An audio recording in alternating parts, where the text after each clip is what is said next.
ಎಲ್ರಿಗೂ ನನ್ನ ಪ್ರಣಾಮಗಳು. ಆಗ್ಲೇ ಮೇಡಮ್ ಹೇಳಿದ ಹಾಗೆ, ಕುಲಕರ್ಣಿ ಮೇಡಮ್ ಹೇಳಿದ ಹಾಗೆ, ಇವತ್ತು ನವರಾತ್ರಿ ಶುರು ಆಗ್ತಾ ಇದೆ. ನವರಾತ್ರಿ 9 ದಿವಸ ನಾವು ಆಚರಿಸುವುದು ದುಷ್ಟಶಕ್ತಿಗಳ ಮೇಲೆ ಶಿಷ್ಟಶಕ್ತಿಗಳ ಜಯ ಪಡಬೇಕು ಅಂತ, ನಮ್ಮಿಂದ ವಿಘ್ನಗಳು ದೂರ ಆಗ್ಬೇಕು ಅಂತ, ಕಷ್ಟಗಳು ನಿವಾರಣೆ ಆಗ್ಬೇಕು ಅಂತ. ಈಗ ನಮಗೆ ಗೊತ್ತಿಲ್ಲದ ಹಾಗೆ ಒಂದು ಕಷ್ಟ ಸೇರ್ಕೊಂಡಿದೆ ಪ್ರಪಂಚದಲ್ಲಿ, ಕೊರೋನಾ ಅನ್ನುವಂತ ಕಷ್ಟ.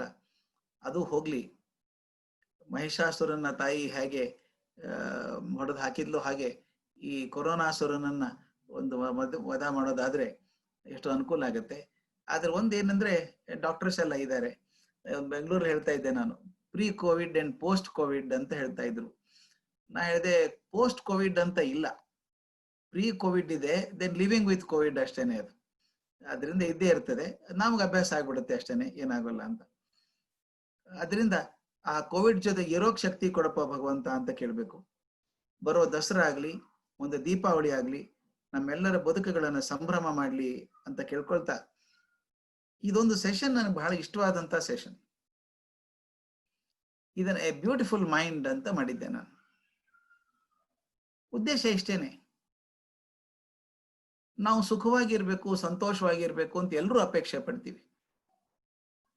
ಸಂತೋಷವಾಗಿರೋದು ಹೇಗೆ, ಸುಖವಾಗಿರೋದು ಹೇಗೆ ಅಂತ, ಯಾರು ಕಾರಣರಾಗ್ತಾರೆ ನನ್ನ ಸುಖಕ್ಕೆ ಅಂತ ಸ್ವಲ್ಪ ನೋಡಿದ್ರೆ ಗೊತ್ತಾಗುತ್ತೆ. ನನ್ನ ಸುಖಕ್ಕೆ ಇನ್ಯಾರೂ ಜವಾಬ್ದಾರಲ್ಲ, ನಾನೇ ಜವಾಬ್ದಾರಿ. ನನ್ನ ದುಃಖಕ್ಕೂ ನಾನೇ ಜವಾಬ್ದಾರಿ. ಇದು ನಾನು ಸಮಸ್ಯೆಗಳನ್ನ ನೋಡುವಂತಹ ರೀತಿ ಮೇಲಿದೆ. ನಾನು ಒಂದ್ಸಲ ದಿಲ್ಲಿಯಿಂದ ಬರ್ಬೇಕಾದ್ರೆ, ಫೆಬ್ರವರಿ ತಿಂಗಳು, ಭಾರಿ ಚಳಿ, ರೈಲ್ವೆ ಸ್ಟೇಷನ್ ನಲ್ಲಿ ಹೋಗ್ಬೇಕು ನಾನು. ಆ ರೈಲ್ವೆ ಪ್ಲಾಟ್ಫಾರ್ಮ್ ನಲ್ಲಿ ಒಂದು ಕಲ್ ಬೆಂಚಿನ ಮೇಲೂ ಮನುಷ್ಯ ಮಲ್ಕೊಂಡಿದ್ದಾನೆ. ಇಡೀ ದಿವಸ ಕೂಲಿ ಕೆಲಸ ಮಾಡಿದ್ದಾನೆ, ಪಾಪ ಸುಸ್ತಾಗಿದ್ದಾನೆ, ಮುದ್ದೆಯಾಗಿ ಮಲ್ಕೊಂಡಿದ್ದಾನೆ. ಚಳಿ ಅಲ್ಲ, ವಿಪರೀತ, ಹೊತ್ಕೊಳ್ಳೋಕೇನಿಲ್ಲ, ಆದ್ರೆ ಗೊರಕೆ ಹೊಡಿತಾ ಇದ್ದಾನೆ.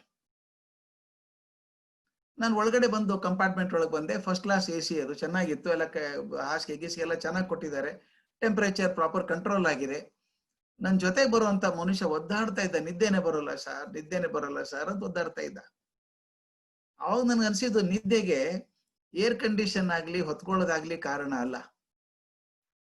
ಆ ಮನುಷ್ಯ ನಿರಾಳವಾಗಿ ಮಲ್ಕೊಂಡಿದ್ನಲ್ಲ ಪ್ಲಾಟ್ಫಾರ್ಮ್ ಮೇಲೆ ಚಳಿಯಲ್ಲಿ, ಗೊರಕೆ ಹೊಡಿತಾ ಇದ್ದಾನೆ. ಇಲ್ಲೆಲ್ಲ ಅನುಕೂಲ ಇದ್ರು ಗೊರಕೆ ಹೊಡಿತಾ ಇಲ್ಲ, ನಿದ್ದೆ ಬರ್ತಾ ಇಲ್ಲ ಅಂತಾನೆ. ಅವಾಗ ಅನಿಸ್ತು, ನಾನು ಸಮಸ್ಯೆಗಳನ್ನು ನೋಡುವ ರೀತಿಯಲ್ಲಿ ನನ್ನ ಜೀವನದ ಸುಖವಾದ್ರೂ ಬರ್ತದೆ, ಕಷ್ಟವಾದ್ರೂ ಬರ್ತದೆ. ನನ್ಗನ್ಸುತ್ತೆ ಅದು ಹೇಗೆ ನಾವು ನೋಡೋ ಮನೋಭಾವ ಹೇಗೆ ಇರ್ಬೇಕು ಅಂತ. ನನಗನ್ನಿಸ್ತು, ಜೀವನ ಸಂತೋಷವಾಗಿರ್ಬೇಕಾದ್ರೆ ಮನಸ್ಸು ಚೆನ್ನಾಗಿರ್ಬೇಕು. ಎ ಬ್ಯೂಟಿಫುಲ್ ಮೈಂಡ್, ಅತ್ಯಂತ ಸುಂದರವಾದ ಮನಸ್ಸು, ಅದು ಹೇಗಿರ್ಬೇಕು ಅಂತ. ಆ ಮನಸ್ಸನ್ನು ಸುಂದರ ಮಾಡ್ಕೊಳ್ಳೋದು ಹೇಗೆ? ಎಲ್ಲರೂ ಅಪೇಕ್ಷೆ ಪಡ್ತೀವಿ ನಾವು ಮನಸ್ಸು ಚೆನ್ನಾಗಿರ್ಬೇಕು ಅಂತ. ಅವ್ನ ಮನಸ್ಸು, ನಾನು ಅಷ್ಟೋ ಸಲ ಮನಸ್ಸೇ ಕೆಟ್ಟೋಯ್ತು ಸರ್, ಆ ಘಟನೆ ನೋಡಿದ್ರೆ ಮನಸ್ಸೇ ಕೆಟ್ಟೋಯ್ತು ಅಂತೀವಿ. ಆ ಮನಸ್ಸು ಕೆಟ್ಟರೆ ನನ್ನ ಜೀವನನೂ ಕೆಟ್ಟೋಗುತ್ತೆ. ಅದನ್ನ ಸರಿ ಮಾಡ್ಕೊಳ್ಳೋದು ಹೇಗೆ? ಆ ವಿಷಯದ ಬಗ್ಗೆ ಚರ್ಚೆ ಮಾಡೋಣ. ಇದನ್ನ ನನಗೆ ಬಹಳ ಆಸಕ್ತಿ, ಪ್ರೀತಿಯಿಂದ ಬಂದಿರುವಂತ ವಿಷಯ ಇದು. ಅದಕ್ಕೆ ನಾನು ಮೊದಲೊಂದು ನಿಮಗೊಂದು ಇದನ್ನ ಶೇರ್ ಮಾಡ್ಬೇಕು. ನಾನು ಒಂದು PPT ಶೇರ್ ಮಾಡ್ತೀನಿ, ಅದ್ರ ಜೊತೆಗೆ ನೋಡ್ತಾ ಹೋಗೋಣ. ಎ ಬ್ಯೂಟಿಫುಲ್ ಮೈಂಡ್ ಅಂತ. ನಾನು ಇದರಲ್ಲಿ ಪ್ರತಿಯೊಂದು ಅಕ್ಷರವನ್ನು ತುಂಬಾ ವಿಚಾರ ಮಾಡಿ ಬರೆದಿದ್ದೇನೆ, ಯಾಕಂದ್ರೆ ಅದು ಪ್ರಯೋಜನ ಆಗ್ಲಿ ಅಂತ. ಈಗ ಒಂದು ಸಣ್ಣ ಪ್ರಯೋಗ ಮಾಡ್ಬೇಕು ನಾವು ಶುರು ಮಾಡ್ಬೇಕಾದ್ರೆ. ತಾವೆಲ್ಲರೂ ಕಂಪ್ಯೂಟರ್ ಮುಂದೆ ಕೂತಿದ್ದೀರಿ, ದಯವಿಟ್ಟು ಕಣ್ಣು ಮುಚ್ಕೊಳ್ಳಿ. ಕಣ್ಣು ಮುಚ್ಕೊಂಡು ಈಗ ಒಂದು ಸಂಗೀತ ಪ್ಲೇ ಮಾಡ್ತೀನಿ ನಾನು. Enjoy the music, don't worry about the language and all that, just enjoy the music.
You can open your eyes. ಈ ಮ್ಯೂಸಿಕ್ ಕೇಳಿದಾಗ ಏನ್ ಅನಿಸ್ತು ಅಂತ ಗೊತ್ತಿಲ್ಲ. ನಿಮ್ಮಲ್ಲಿ ಯಾರಿಗೂ ಚೈನೀಸ್ ಭಾಷೆ ಬರಲ್ಲ ಅನ್ಕೊಂಡಿದ್ದೀನಿ ನಾನು. ಅದಕ್ಕೆ ಆ ಚೈನೀಸ್ ಹಾಡು ತಂದದ್ದು ನಾನು. ಯಾಕೆ ಚೈನಾ ಇಸ್ಕೊಳ್ಳೋ ಗ್ರೀನ್ ಬ್ಯಾಂಬೂ ಮ್ಯೂಸಿಕ್ ಅಂತ ಕರೀತಾರೆ ಅವರು.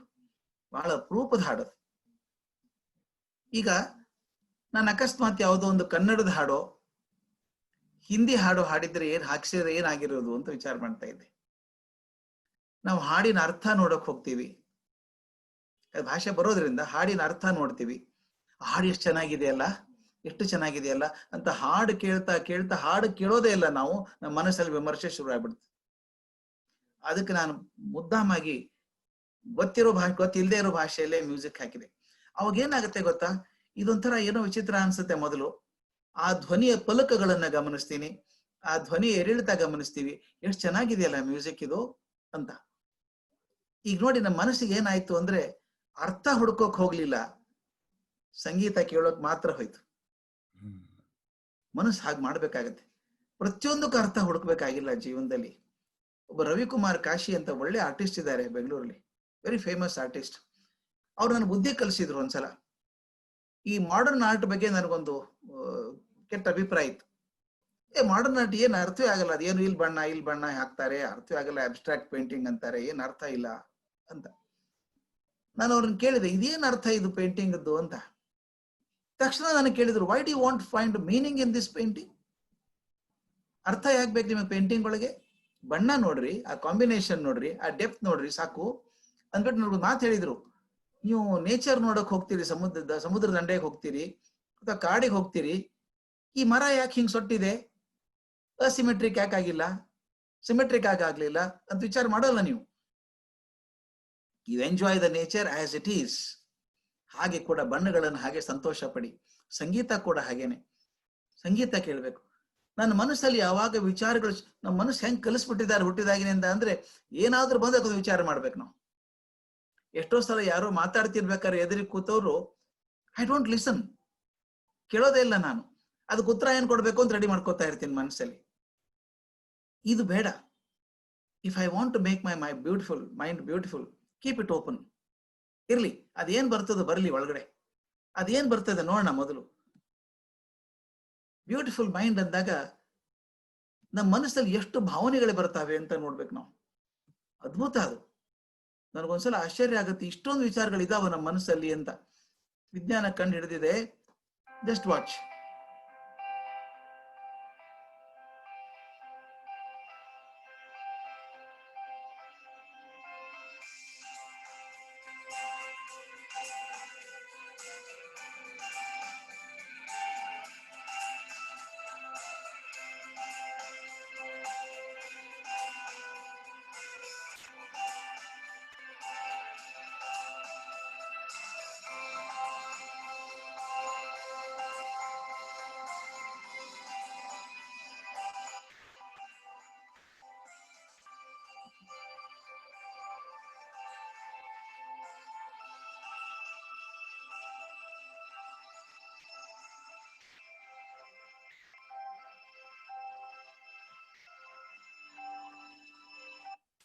ನೋಡಿ, ಮನಃಶಾಸ್ತ್ರಜ್ಞರ ಪ್ರಕಾರ ದಿವಸಕ್ಕೆ 70,000 ವಿಚಾರಗಳು ಬರ್ತಾವಂತೆ ಮನುಷ್ಯನಿಗೆ.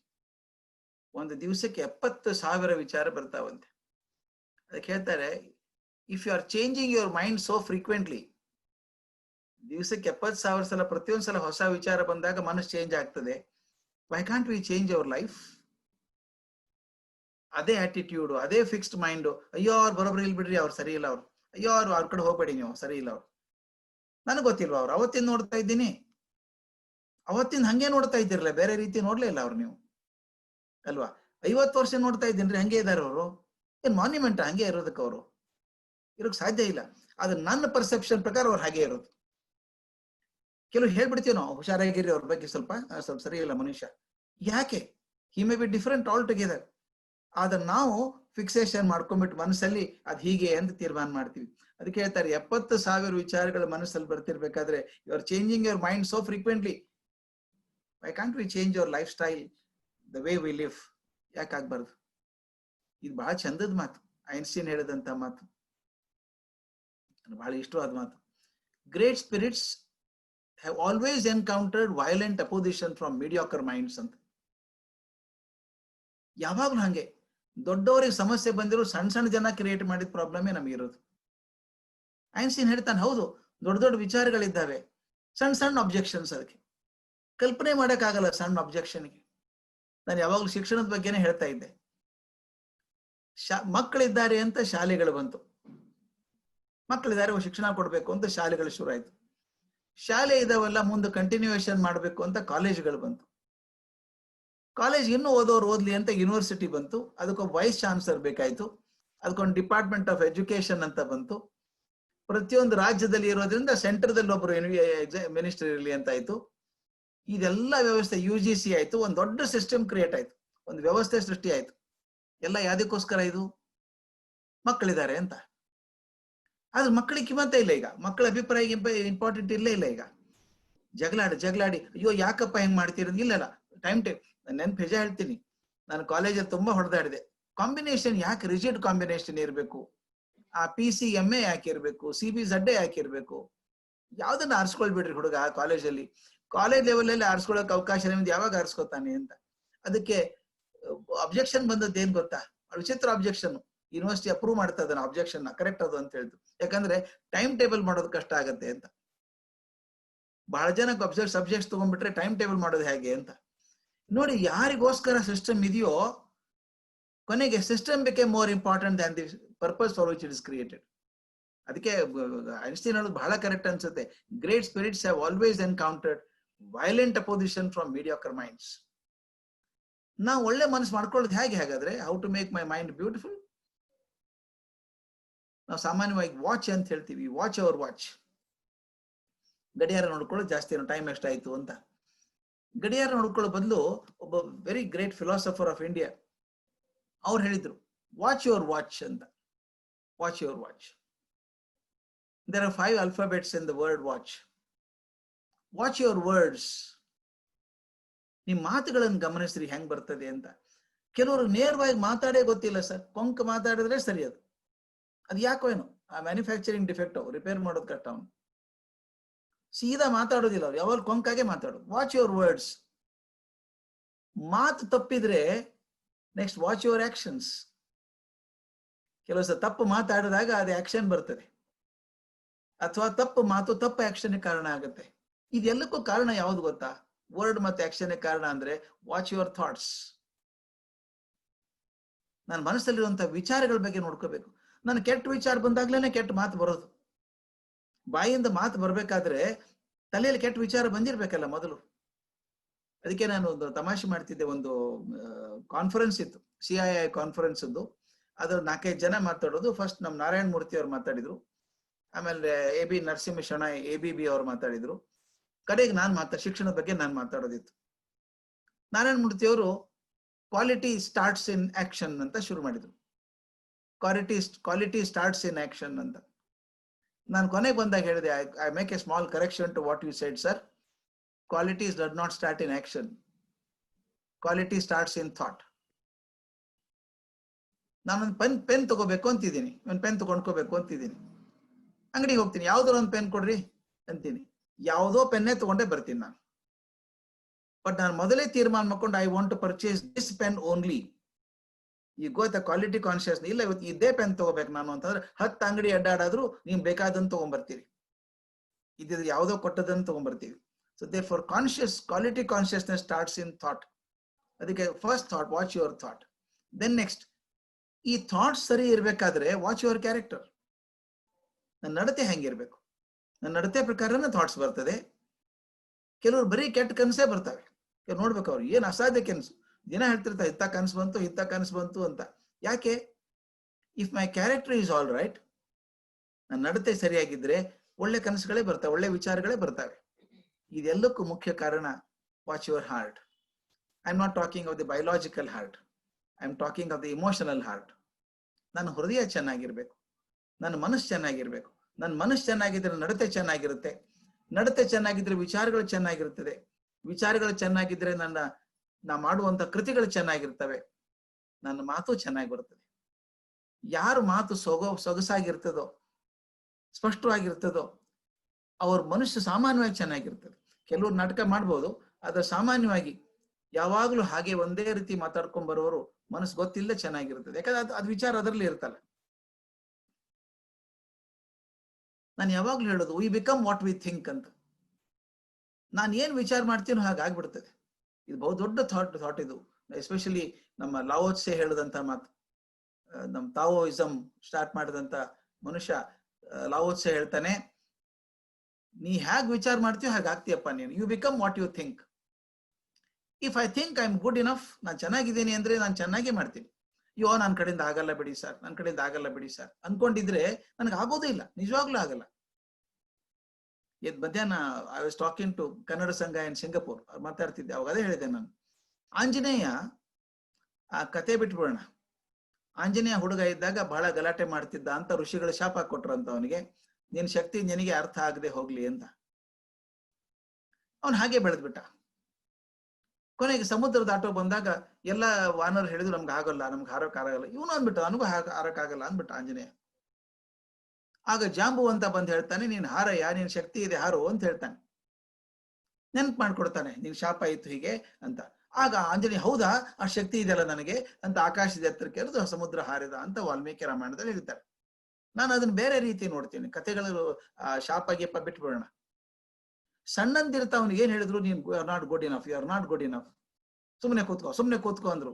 ಅವನ್ ಹಾಗೆ ಬೆಳೆದ್ಬಿಟ್ಟ. ಮುಂದೆ ಅವನು ಯಾರ ಜೊತೆಗಿದ್ದ? ಯಾವಾಗ್ಲೂ ಸುಗ್ರೀವನ್ ಜೊತೆಗೆ ಇದ್ದದ್ದು. ಸುಗ್ರೀವನ್ ಅಣ್ಣ ಓಡಿಸ್ಬಿಟ್ಟಿದ್ದಾನೆ ಮನೆಯಿಂದ. ಋಷಿಮುಖ ಪರ್ವತದಲ್ಲಿ ಕೂತಿದ್ದಾನ, ಅವನು ಬೇರೆ ಜಾಗ ಇಲ್ಲ, ಅದೊಂದೇ ಅಲ್ಲಿ ಇರೋದು. ಅವ್ನು ಬೇರೆ ಕಡೆ ರಿಹಾಬಿಲಿಟೇಷನ್ ಸೆಂಟರ್, ಅವನಿಗೆ ಹೊರಗೆ ಬರೋಕ್ಕಾಗಲ್ಲ. ಅವನು ನೋಡಿ, ಅವ್ನು ನಿರಾಶೆಯಲ್ಲೇ ಇದ್ದಾನೆ. ತನ್ನ ಯಜಮಾನ, ಇವನು ಮಂತ್ರಿ ಆಗಿದ್ದವನು, ಏನ್ ಮಂತ್ರಿ ರಾಜ, ಇಬ್ರು ಗೋಯಲ್ಲಿ ಕೂತಿದ್ದಾರೆ, ರಾಜ ಮಂತ್ರಿ ಕೂತಿದ್ದಾರೆ. ರಾಜ್ಯ ಇಲ್ಲ, ಏನಿಲ್ಲ, ಹೇಗ್ ಪಾರಾಗೋದು ಅಂತ ವಿಚಾರ. ಯಾವಾಗ್ಲೂ ನೆಗೆಟಿವ್ ಥಾಟೇ ತಾನೆ. ಅಣ್ಣ ಹೆಂಗ್ ಮಾಡದ ಅಂತ ಗೋಳೋ ಅಂತ ಅಳ್ಬೇಕು ಅವನು, ಇವನು ಅವನ ಜೊತೆ ಕೂತ್ಕೋಬೇಕು. ಇಂಥ ಶಕ್ತಿಶಾಲಿಯಾದಂತ ಆಂಜನೇಯ ಕೂಡ ನೆಗೆಟಿವ್ ಎನ್ವೈರನ್ಮೆಂಟ್ ಅಲ್ಲಿ ಇದ್ದಾಗ ಅವನು ಹಾಗೆ ಅನ್ಕೊಂಡ, ನನಗೆ ಹಾರಕ್ ಆಗೋದೇ ಇಲ್ಲ ಅಂದ.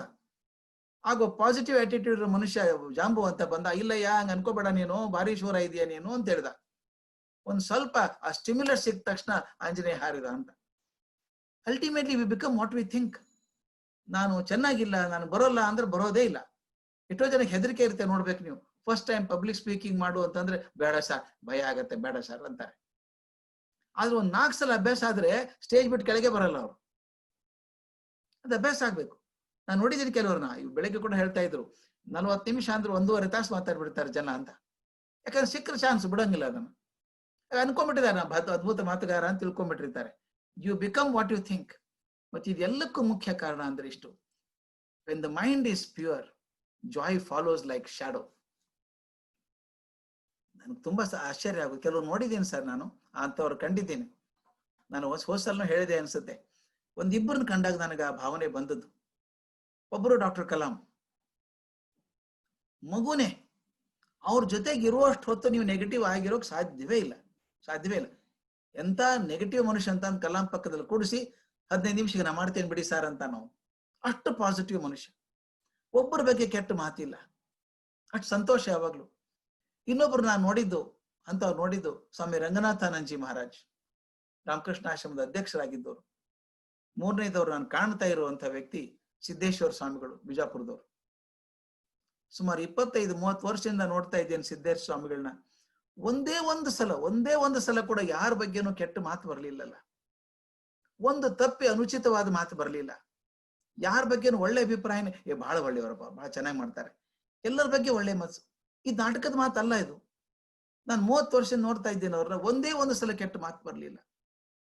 ಅವಾಗ ಅನಿಸ್ತು, ಯಾಕೆ ದೊಡ್ಡವರಾಗ್ತಾರೆ ಮನುಷ್ಯ ಅಂದ್ರೆ ಸತತವಾಗಿ ಒಳ್ಳೇದನ್ನ ಹೇಳ್ತಾ ಒಳ್ಳೇದನ್ನೇ ಮಾಡ್ತಾ ಇದ್ರೆ ನಿಮ್ಗೆ ಗೊತ್ತಿಲ್ಲದ ಹಾಗಾಗ್ಬಿಡ್ತದೆ. ನಾ ಹೋಸಲ ಒಂದು ಘಟನೆ ಹೇಳಿದ್ದೆ. ಈ ಗಂಧದ ಮರದ ಚೂರು ಮನೇಲಿ ಇದ್ರೆ ಅದ್ ಬಟ್ಟೆಯಲ್ಲಿ ಸುತ್ತಿಡ್ತಾರೆ. ಬಟ್ಟೆಯಲ್ಲಿ ಸುತ್ತಿಟ್ರೆ 15 ದಿವಸ ಬಿಟ್ಟು ನೋಡಿ ಬಟ್ಟೆಗೂ ಸುಗಂಧ ವಾಸನೆ ಬಂದಿರುತ್ತೆ, ಶ್ರೀಗಂಧದ ವಾಸನೆ ಬರ್ತದೆ. ಬಟ್ಟೆ ನಿರ್ಜೀವ ವಸ್ತು, ಶ್ರೀಗಂಧದ ತುಂಡು ನಿರ್ಜೀವ ವಸ್ತು. ಒಂದು ನಿರ್ಜೀವ ವಸ್ತು ಇನ್ನೊಂದು ನಿರ್ಜೀವ ವಸ್ತುಗೆ ಸುಗಂಧ ಕೊಡೋದಾದ್ರೆ ಒಂದು ದೊಡ್ಡ ಜೀವ ಇನ್ನೊಂದು ಜೀವಕ್ಕೆ ಸುಗಂಧ ಕೊಡೋಕ್ ಸಾಧ್ಯ ಇಲ್ವಾ? ಅದಕ್ಕೆ ಹಾಗೆ ಒಳ್ಳೆಯವ್ರ ಜೊತೆಗೆ ಬದುಕಿ ನಮಗೆ ಗೊತ್ತಿಲ್ಲದ ಹಾಗೆ ನಾವು ಒಳ್ಳೆಯವ್ರು ಆಗ್ಬಿಡ್ತೀವಿ. ಅದಕ್ಕೆ ಹೇಳ್ತಾರೆ, mind is everything what you think you become. And last and most important is the bliss and solitude of a quiet life stimulates creative mind. ಮನಸ್ಸು ಸೃಜನಶೀಲ ಆಗೋದೇ ಇಂತಹ ವಾತಾವರಣದಲ್ಲಿ ಬಂದಾಗ. ನೆಗೆಟಿವ್ ವಾತಾವರಣದಲ್ಲಿ ಬಂದಾಗ ಮನಸ್ಸು ಸೃಜನಶೀಲ ಆಗಲ್ಲ, ಬರೀ ಫಾಲ್ಟ್ ಫೈಂಡಿಂಗ್ ಆಗತ್ತೆ. ಅವ್ರು ಯಾಕೆ ಹಿಂಗ್ ಮಾಡ್ಬೇಕಾಗಿತ್ತು, ಮಾಡಬಾರ್ದಾಗಿತ್ತಲ್ಲ, it use only in the past. ತಪ್ಪು ಮಾಡಿದ್ರಿ, ಹಂಗ್ ಮಾಡಬಾರ್ದಾಗಿತ್ತು, ಮುಗಿದು ಹೋಗಿದೆ ಕೆಲಸ, ಅದು ಅದ್ರ ಬಗ್ಗೆನೇ ತಲೆ ಕೆಡಿಸ್ಕೊತಾ ಇರೋದು. ಅದರಿಂದ positive mind, A pure mind is this. ನಾನು ಸ್ವಲ್ಪ ಕಷ್ಟಪಟ್ಟು ಒಂದು ಕೊಲಾಜ್ ಮಾಡಿದ್ದೀನಿ, ಕೆಲವು ಹೆಸರು ಹಾಕಿದ್ದೇನೆ. ಇಲ್ಲಿ ಹಾಕೋದು ನನಗೆ ಗೊತ್ತಿರ್ಲಿಲ್ಲ, ತುಂಬಾ ಕಷ್ಟಪಟ್ಟು ಹಾಕಿದೆ ಅದನ್ನ.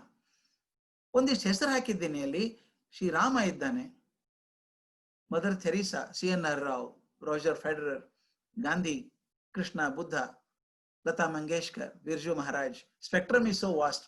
ಮೇರಿ Curie, Mahavira, Wordsworth, Valmiki, Stephen Hawking, Dalai Lama, Jesus Christ, prophet Mohammed, Vedavyasa, Abdul Kalam, Mandela, Michelangelo and Tendulkar.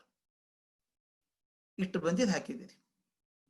What is special about these people ಅಂತ ನಾನು ವಿಚಾರ ಮಾಡಿದ್ದು. What is special about these people? ಎಲ್ಲರೂ ಬೇರೆ ಬೇರೆ ಕ್ಷೇತ್ರದವರು. ಮೇರಿ ಕ್ಯೂರಿ ವಿಜ್ಞಾನ ಆದ್ರೆ, ದಲೈ ಲಾಮಾ ಅಧ್ಯಾತ್ಮ, ರಾಮಚಂದ್ರ ನಮ್ಮ ಮಾಡೆಲ್ ಆದ್ರೆ ವರ್ಡ್ಸ್ವರ್ತ್, ಅಲ್ಲಿ ವಾಲ್ಮೀಕಿ ಇದ್ದಾರೆ. ಎಲ್ಲರೂ ಬೇರೆ ಬೇರೆ ಇದ್ದಾರೆ. ಐನ್ಸ್ಟೀನ್, ಮಂಡೇಲಾ, ಮೈಕೆಲ್ ಆಂಜೆಲೋ ಎಲ್ಲ ಬೇರೆ ಬೇರೆ ಕ್ಷೇತ್ರಕ್ಕೆ ಸೇರಿದವರು. ಅದ್ರಲ್ಲಿ ಇರುವಂತಹ ಕೆಲವೊಂದು ಕಾಮನ್ ಎಲಿಮೆಂಟ್ಸ್ ಇದಾವೆ. ಆ ಕಾಮನ್ ಎಲಿಮೆಂಟ್ಸ್ ನೋಡ್ಕೊಳ್ಳೋಣ. ಅವ್ರು ಯಾಕೆ ದೊಡ್ಡವರಾದ್ರು ಅಂತ ಕಾರಣ ಸಿಗುತ್ತೆ. ವೈ ದೇ ಬಿಕೇಮ್ ಗ್ರೇಟ್, ಅವ್ರು ಇರುವಂತಹ ಕಾರಣ ಏನು ನೋಡ್ಕೊಳ್ಳೋಣ. Something marvellous about them.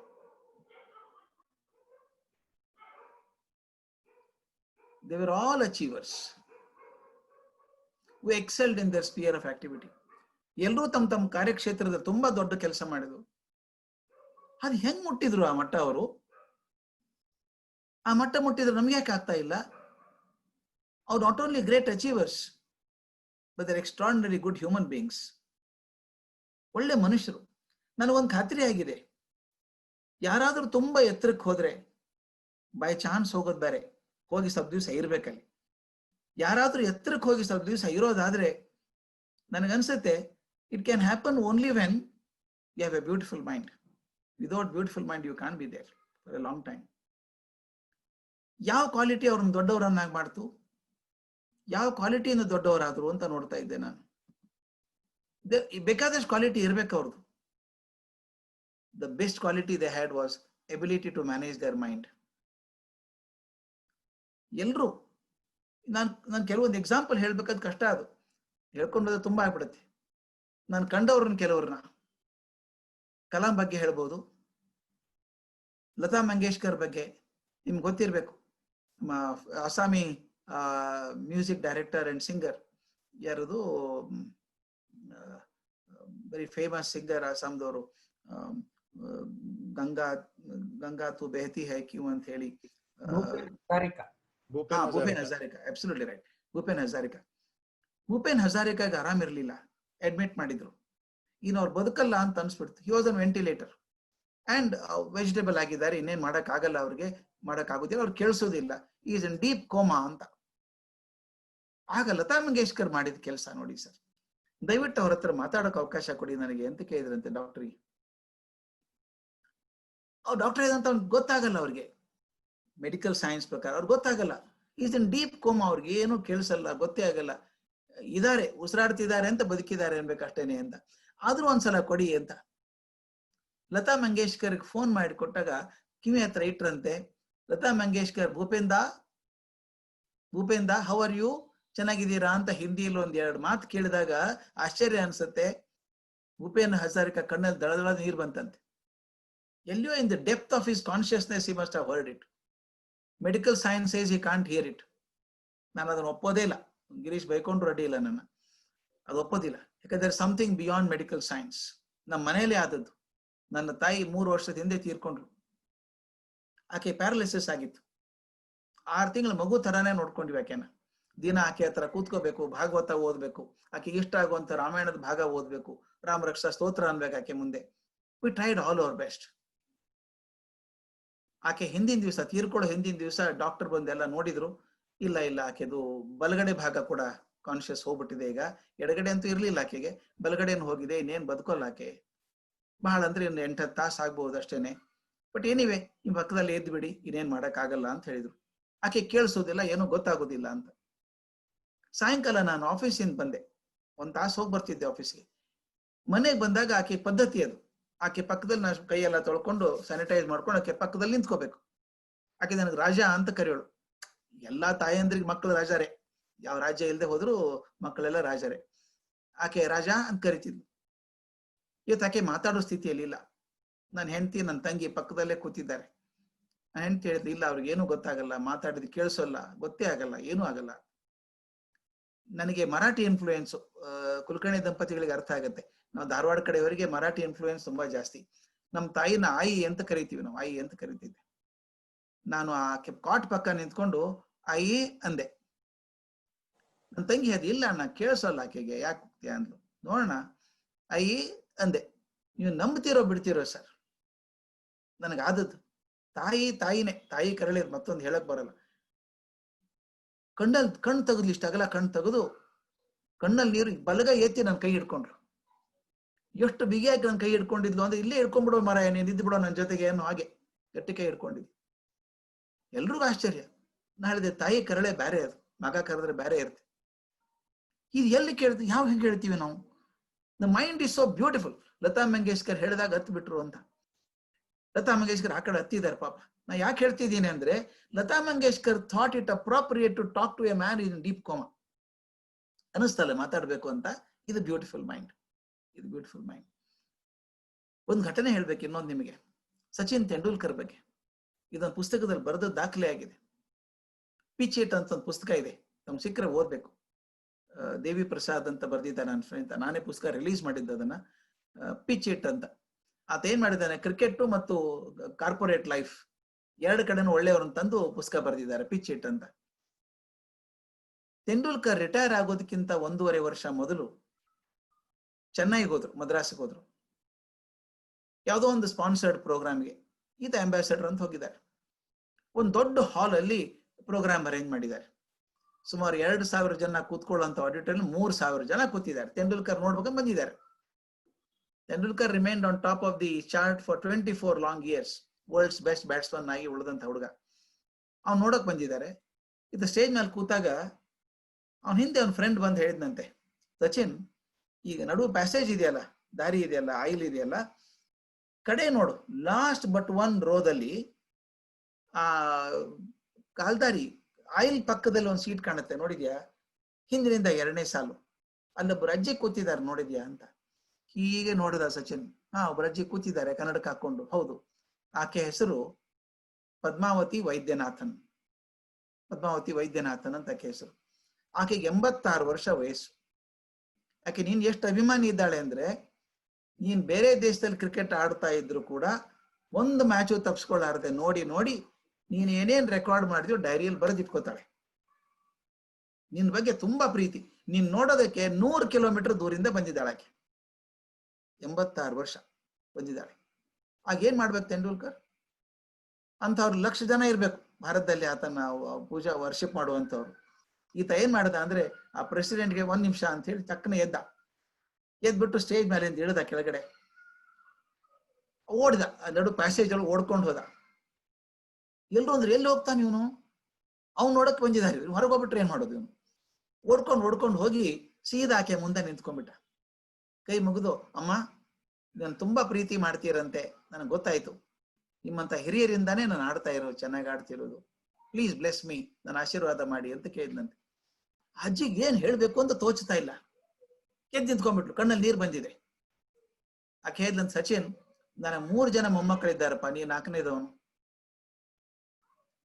ನೀನ್ ಆಟ ನೋಡಿದ್ದೇನೆ, ಕರೆಕ್ಟು, ಎಲ್ಲ ಕರೆಕ್ಟು, ಆದ್ರೆ ಮುಂದೆ ನಿಂತ್ಕೋತಿ ಬಂದು ನನಗೆ ಕಲ್ಪನೆ ಇರಲಿಲ್ಲಲ್ಲೋ ಮಾರಾಯ, ಎಲ್ಲೋ ಸ್ಟೇಜ್ ಮೇಲೆ ನೋಡ್ತೀನಿ ಅನ್ಕೊಂಡಿದ್ದೆ, ಮುಂದೆ ಬಂದ್ಬಿಟ್ಟಿದ್ದೀನಿ ನೀನು. ನಾನು 50 ವರ್ಷದಿಂದ ಒಂದು ಗಣಪತಿ ವಿಗ್ರಹ ಪೂಜೆ ಮಾಡ್ತಾ ಇದ್ದೀನಿ, ಅದು ನಿನಗೆ ಕೊಡ್ಬೇಕು ಅಂತ ಆಸೆ ಇತ್ತು. ಹ್ಯಾಕ್ ಕೊಡೋದು ನಿನಗೆ, ಎಲ್ಲ ನಕ್ಷತ್ರದಂಗೆ ಕೂತಿದ್ಯಾ ನೀನು, ಈಗ ಬಂದಿದೆಯಲ್ಲ ಕೊಟ್ಬಿಡ್ತೀನಿ ತಗೋ ಅಂತ ಹೇಳಿ ತನ್ನ ಚೀಲದಿಂದ ಒಂದು ಗಣಪತಿ, ಹಿತ್ತಾಳೆ ಗಣಪತಿ ಬಗ್ಗೆ ವಿಶ್ವಾಸ ತೆಂಡೂಲ್ಕರ್, ಆ ಗಣಪತಿ ವಿಗ್ರಹ ಕೊಟ್ಲಂತೆ. ಕೊಟ್ಟ ಮೇಲೆ ತೆಂಡೂಲ್ಕರ್ ಏನ್ ಮಾಡಿದ ಅನ್ನೋದು ಬಹಳ ಅದ್ಭುತ, ಆ ಪುಸ್ತಕದಲ್ಲಿ ಬರೆದಿದ್ದಾರೆ. ಆ ಗಣಪತಿ ಇಸ್ಕೊಂಡ, ತನ್ನ ಶೂಸ್ ಬಿಚ್ಚಿದ, ಮೊಳಕಾಲು ಊರಿ ಆಕೆ ಕಾಲು ಮುಟ್ಟಿ ನಮಸ್ಕಾರ ಮಾಡಿದ. ಅಮ್ಮ, ಎಲ್ಲಿವರೆಗೂ ನಿಮ್ಮಂತವ್ರು ಹರಿಸ್ತಾ ಇರ್ತಿರೋ ಅಲ್ಲಿವರೆಗೂ ನಾ ಚೆನ್ನಾಗಿ ಆಡ್ತೀನಿ ಅಂದ.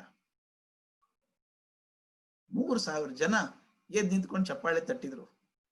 This time not for the century, ಸೆಂಚುರಿಗೋಸ್ಕರ ಚಪ್ಪಾಳೆ ಹೊಡೆದದ್ದಲ್ಲ.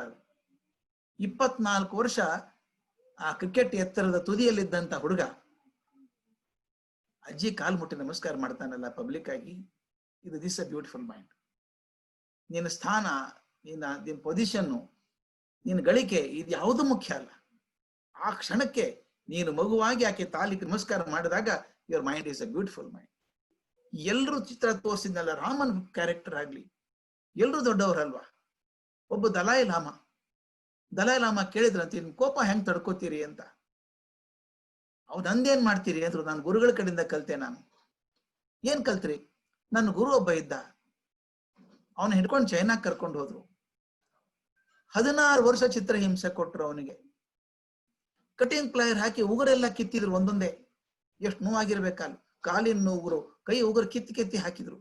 ದಿನಾಲು ಕಾದು ಬರೆ ಕೊಡ್ಬೇಕು, ಚಿತ್ರಹಿಂಸೆ ಕೊಟ್ರು, ಊಟ ಇಲ್ಲ. 16 ವರ್ಷ ಇದ್ದಂತೆ ಅವನು. ದಲೈ ಲಾಮ ಗುರು ವಾಪಸ್ ಬಂದಮೇಲೆ ದಲೈ ಲಾಮ ಕೇಳಿದ್ರಂತೆ, 16 ವರ್ಷ ಇದ್ರಲ್ಲ, ಆ ಮನುಷ್ಯ ಚಿತ್ರಹಿಂಸೆ ಕೊಟ್ಟನಲ್ಲ, ದೇವರನ್ನ ಪ್ರಾರ್ಥನೆ ಮಾಡ್ತಾನೆ ಇದ್ರಿ, ಏನ್ ಪ್ರಾರ್ಥನೆ ಮಾಡಿದ್ರಿ ನೀವು ಅಂತ. ದಲೈ ಲಾಮ ಹೇಳೋರು, ಆ ಮಾತು ನನ್ಗೆ ಎಷ್ಟು ಉಳಿದು ಬಿಟ್ಟಿದೆ, ನನ್ನ ಮನಸ್ಸಲ್ಲಿ ಒಂದು ಅಂಶ ಬಂದ್ರು ಸಾಕು, ನನ್ನ ಜೀವನ ಸಾರ್ಥಕ ಆಯ್ತು ಅಂತ. ಆ ಗುರು ಏನ್ ಬೇಡ್ಕೊತಿದ್ದ ದೇವರಲ್ಲಿ ಅಂದ್ರೆ, ಭಗವಂತ ದಯವಿಟ್ಟು ನನ್ನ ಶಿಕ್ಷೆ ಕೊಡೋ ಮನುಷ್ಯನ ಬಗ್ಗೆ ನನ್ನ ಕೋಪ ಬರುವ ಹಂಗ್ ಮಾಡ್ಬೇಡಪ್ಪ ನನಗೆ ಅಂತ. ನೋಡಿ ಹೇಗಿದೆ ಅದು, ಶಿಕ್ಷೆ ಕೊಡೋ ಶಾಪ ಕೊಡು ಅಂತಲ್ಲ, ಅವನ ಬಗ್ಗೆ ನನ್ನ ಮನಸ್ಸಲ್ಲಿ ಕೋಪ ಬರದಂಗ್ ನೋಡ್ಕೋ ಅಂತ ಕೇಳ್ಕೊಡೋ. This is the height of beautiful minds. ಇವರೆಲ್ಲ ಹಾಗಿರೋದ್ರಿಂದ ಐಕಾನ್ಸ್ ಆಗಿ ಕೂತಿದ್ದಾರೆ ಇವತ್ತು. ನಾನು ಯಾವಾಗ್ಲೂ ಹೇಳ್ತೀನಿ, there is no world, the world is simply not there. Everything we see is through the lens of our thoughts. ನಾವು ಕೇಳಿಲ್ವಾ, ಅಯ್ಯೋ ಜಗತ್ ಕೆಟ್ಟ ಹೋಗಿದೆ ಅನ್ನೋರು ಇದ್ದಾರೆ. ಜಗತ್ತೇನ್ರಿ ಬಹಳ ಕೆಟ್ಟ ಹೋಗಿದೆ ಜಗತ್ತು. ಮೊದ್ಲು ಹೆಂಗಿತ್ತು? 20 ವರ್ಷದಿಂದ ಚೆನ್ನಾಗಿತ್ತು. ನಾವ್ ಯಾವಾಗ್ಲೂ ಪಾಸ್ಟ್ ಟೆನ್ಸ್ ಅಲ್ಲೇ ಇರೋರು. ಜಗತ್ ಕೆಟ್ಟ ಹೋಗಿದೆ, ಏನೂ ಕೆಟ್ಟಿಲ್ಲ, ಜಗತ್ತೇ ಕೆಟ್ಟಿಲ್ಲ. Beautiful world, life is beautiful. ನನಗೆ ಇದಕ್ಕಿಂತ ಚೆನ್ನಾಗಿರೋ ಜಗತ್ತಿದೆ ಅಂತ ಅನ್ಸೋದೇ ಇಲ್ಲ, ಇನ್ ಸ್ಪೈಟ್ ಆಫ್ ಕೊರೋನಾ. ನೋಡಿ, ಕೊರೋನಾ ಬಂದಾಗ ಮನೇಲಿ ಕೂತು ಊಟ ಮಾಡ್ತೀವಲ್ರಿ, ಜೊತೆಗೆ ಎಲ್ಲರೂ ಸೇರಿ ಕೂತಿದ್ವಿ. ಮೊದಲು ಎಂದಾದ್ರು ಎಲ್ಲರೂ ಕೂತು ಹರಟೆ ಹೊಡ್ತೀವಿ, ಎಲ್ರಿಗೂ ಸಿನಿಮಾ ನೋಡ್ತೀವಿ. ಈಗ ಅವಕಾಶ ಅಲ್ವಾ ಅದು, ಸಂಬಂಧಗಳು ಗಟ್ಟಿ ಆಗ್ತಾ ಇದೆ ಒಂದಕ್ಕೊಂದು. It depends on how you see. ಅದಕ್ಕೆ ಹೇಳುದು, everything and everyone we see we view through the lens of our thoughts.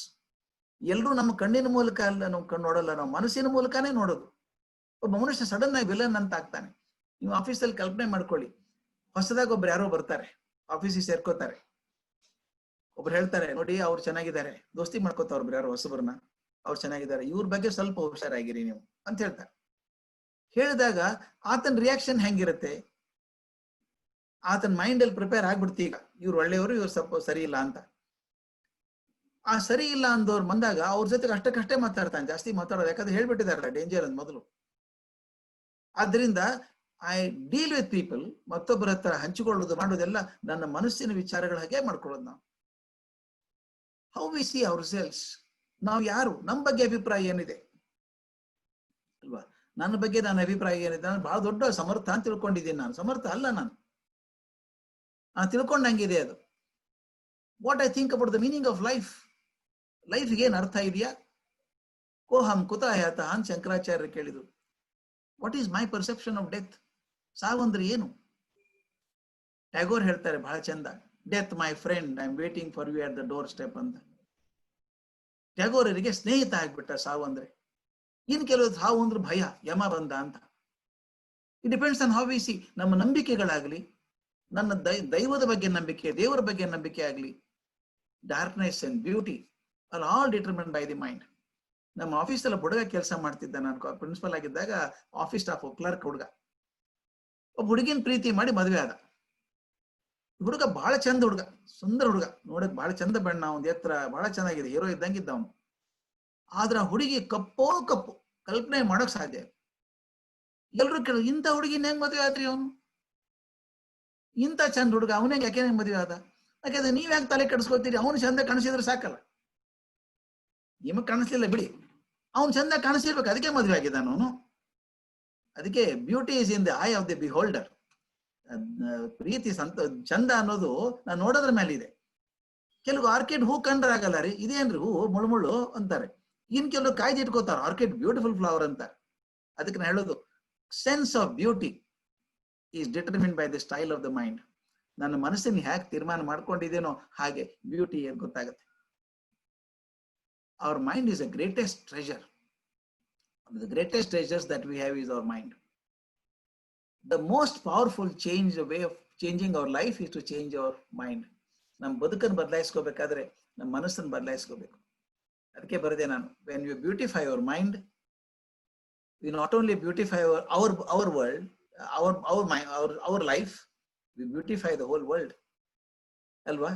ನಾನು ಕನ್ನಡಕ್ಕೆ ಹಾಕೊಂಡ್ರೆ ಆ ಬಣ್ಣನೇ ಕಾಣಿಸೋದಲ್ವಾ?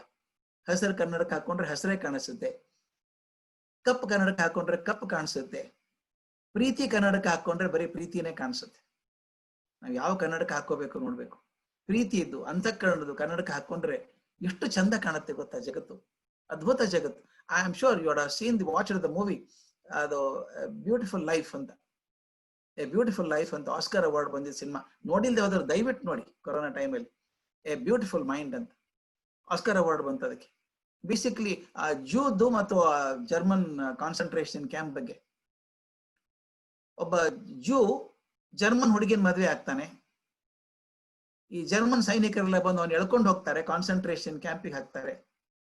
ಹೆಂಡತಿ ಒಂದ್ ಕಡೆ ಹೋಗ್ತಾಳೆ, ಮಗ ಒಂದ್ ಕಡೆ ಹೋಗ್ತಾನೆ, ಮಗ ಅಪ್ಪನ ಕಡೆ ಹೋಗ್ತಾನೆ. ಆ ಪುಟ್ಟ ಹುಡುಗನ್ ಕರ್ಕೊಂಡು ಹ್ಯಾಕ್ ಕಾಪಾಡ್ಕೋತಾನ ಅವನು ಕಾನ್ಸಂಟ್ರೇಷನ್ ಕ್ಯಾಂಪ್ ಅಲ್ಲಿ ಅಂತ. ಮಗು ಇದೆ ಅಂತ ತೋರಿಸ್ಲಾರ್ದ ಹಂಗೆ ಅಲ್ಲೇ ಇಟ್ಕೊಂಡು ತನ್ನ ಪಾಲಿನ ಊಟ ಅವನಿಗೆ ಕೊಟ್ಟು ತಾನು ಉಪವಾಸ ಮಾಡಿ ಇರ್ತಾನೆ.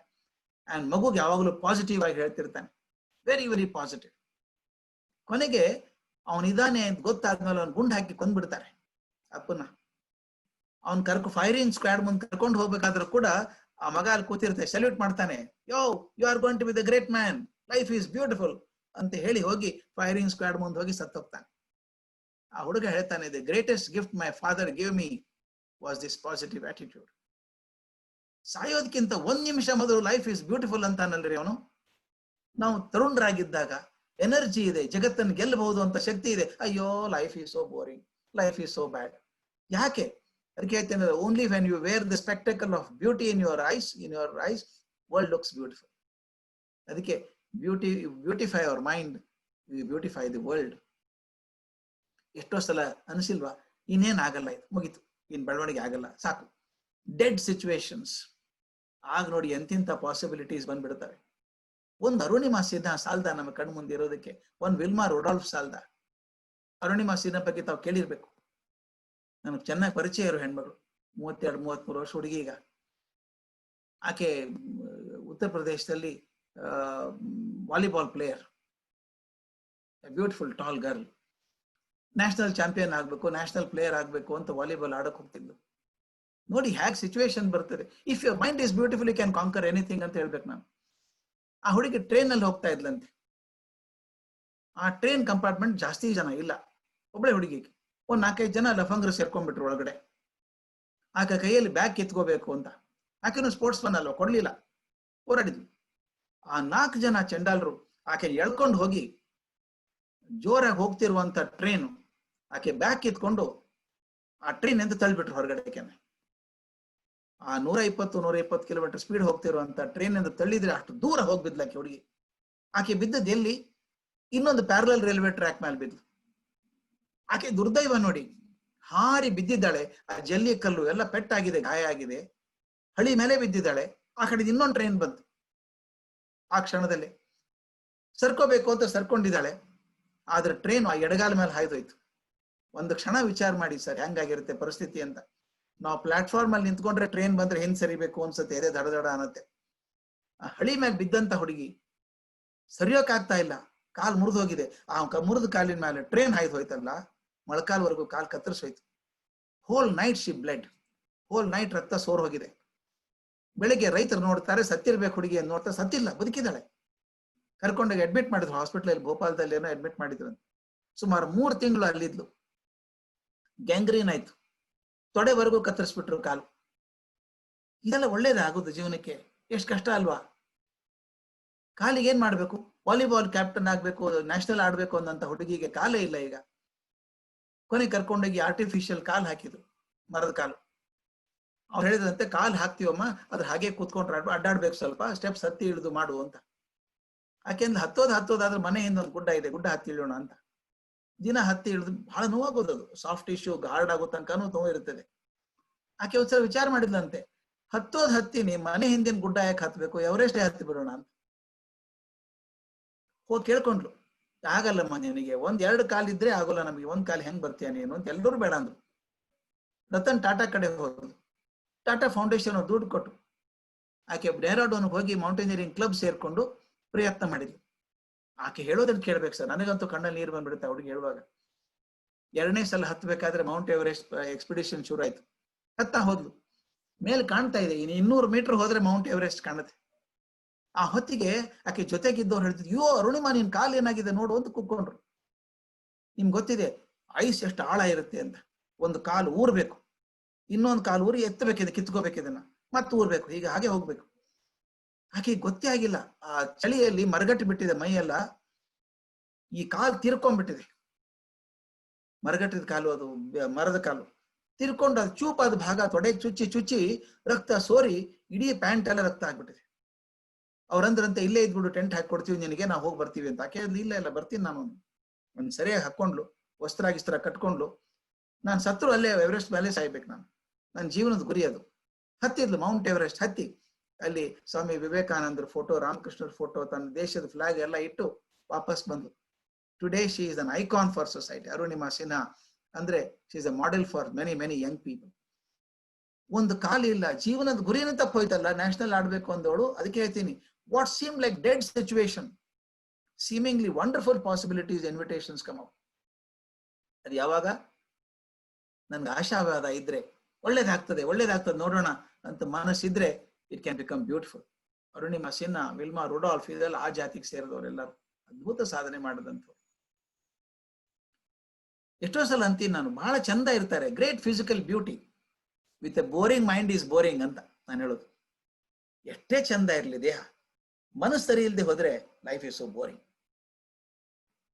ಒಳ್ಳೆ ದೇಹ ಇದ್ರೆ ಇಟ್ ಮೇ ಡ್ರಾ ಅಟೆನ್ಷನ್ ಅಷ್ಟೇನೆ for some time, but cannot keep it for long time.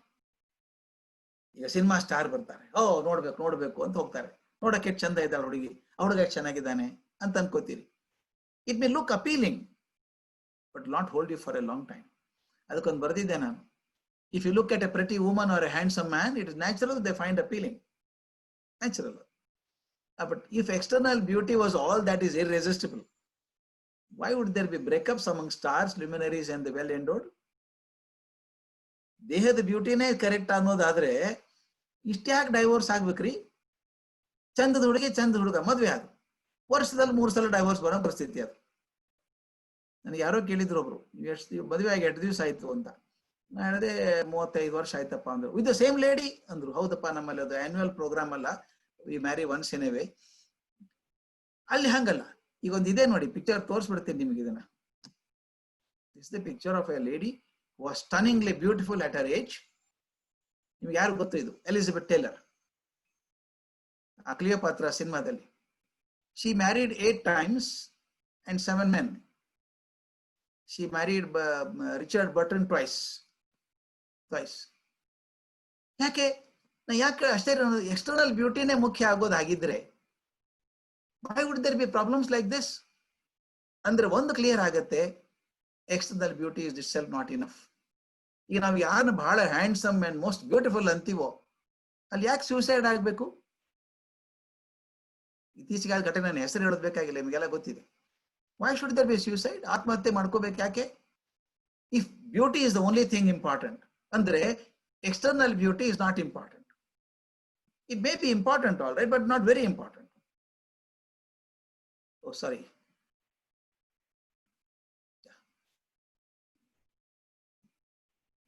ಅದರಿಂದ beauty of the mind is not equated to beauty of the body. A beautiful mind has many address lips anta. ಬೇರೆ ಬೇರೆ address ಇದೆ ಅದಕ್ಕೆ, ಬೇರೆ ಬೇರೆ ಕಾರಣಗಳಿಂದ beautiful ಆಗತ್ತೆ ಮನಸ್ಸು. ನಾನು ತುಂಬಾ ಹೇಳೋದಿಲ್ಲ, ಒಂದು 5 ಗುಣಗಳನ್ನು ಮಾತ್ರ ಆರಿಸ್ಕೊಂಡಿದ್ದೇನೆ. ಈ 5 ಗುಣಗಳು ಮಾತ್ರ ಮನಸ್ಸನ್ನು ಸಾಧ್ಯ ಇದ್ದಷ್ಟು ಮಟ್ಟಿಗೆ ಬ್ಯೂಟಿಫುಲ್ ಆಗಿ ಮಾಡ್ತಾರೆ. The best qualities that a beautiful mind has are these qualities: passion, calmness, gratefulness, caring and forgiveness. ಈ 5 ಗುಣಗಳು in that order ನನಗೆ ಬಹಳ ಮುಖ್ಯ ಅನ್ಸುತ್ತೆ. ಮೊದಲೇದು ಪ್ಯಾಷನ್.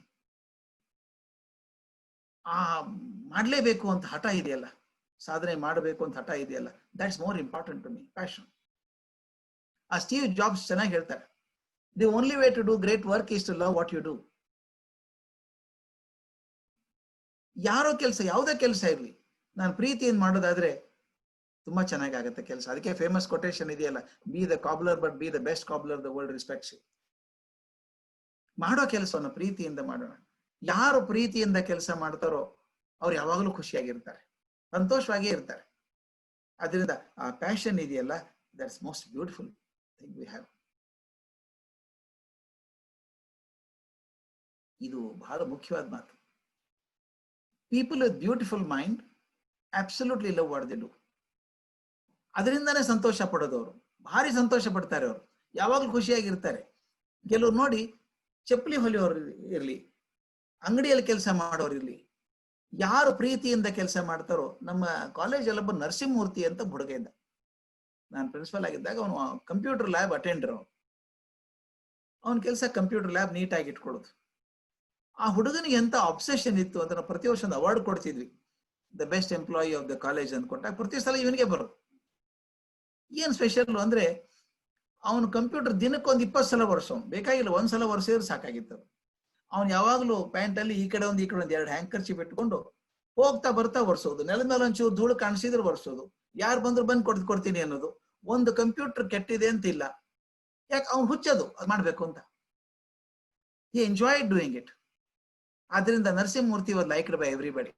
ನಿಮ್ಮ ಆಫೀಸಲ್ಲೇ ನೋಡಿ, ಕೆಲವರು ಇರ್ತಾರೆ ಕೆಲಸ ಹೇಳೋದು ಬೇಕಾಗಿಲ್ಲ, ಅವ್ರು ತಾವೇ ಮಾಡಿ ಇಟ್ಬಿಡ್ತಾರೆ ಬೇಕಾಗ್ತದೆ ಅಂತ. ಇನ್ನು ಕೆಲವರು ಹೇಳಿದ್ರೆ ಮಾತ್ರ ಮಾಡ್ತಾರೆ, ಬಹಳಷ್ಟು ಜನ ಹೇಳಿದ್ರು ಮಾಡಲ್ಲ.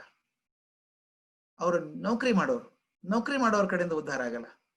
ಆ ಖುಷಿಯಾಗಿ ಪ್ರೀತಿಯಿಂದ ಮಾಡೋರಿಂದ ಆಗುವಂಥದ್ದು ಅದು ಕೆಲಸ ಅಂತ ಅನ್ಸೋದೇ ಇಲ್ಲ, ಆ ಜೀವನದ ಉದ್ದೇಶ ಆಗ್ಬಿಡುತ್ತೆ.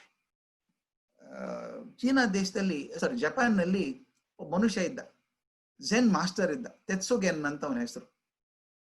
ತಾವು ನಂತರ ಗೂಗಲ್ ಹೋಗಿ ನೋಡಿದ್ರೆ ಗೊತ್ತಾಗುತ್ತೆ. ತೆತ್ಸುಗೆನ್, TETSUGEN ಅಂತ, ತೆತ್ಸುಗೆನ್.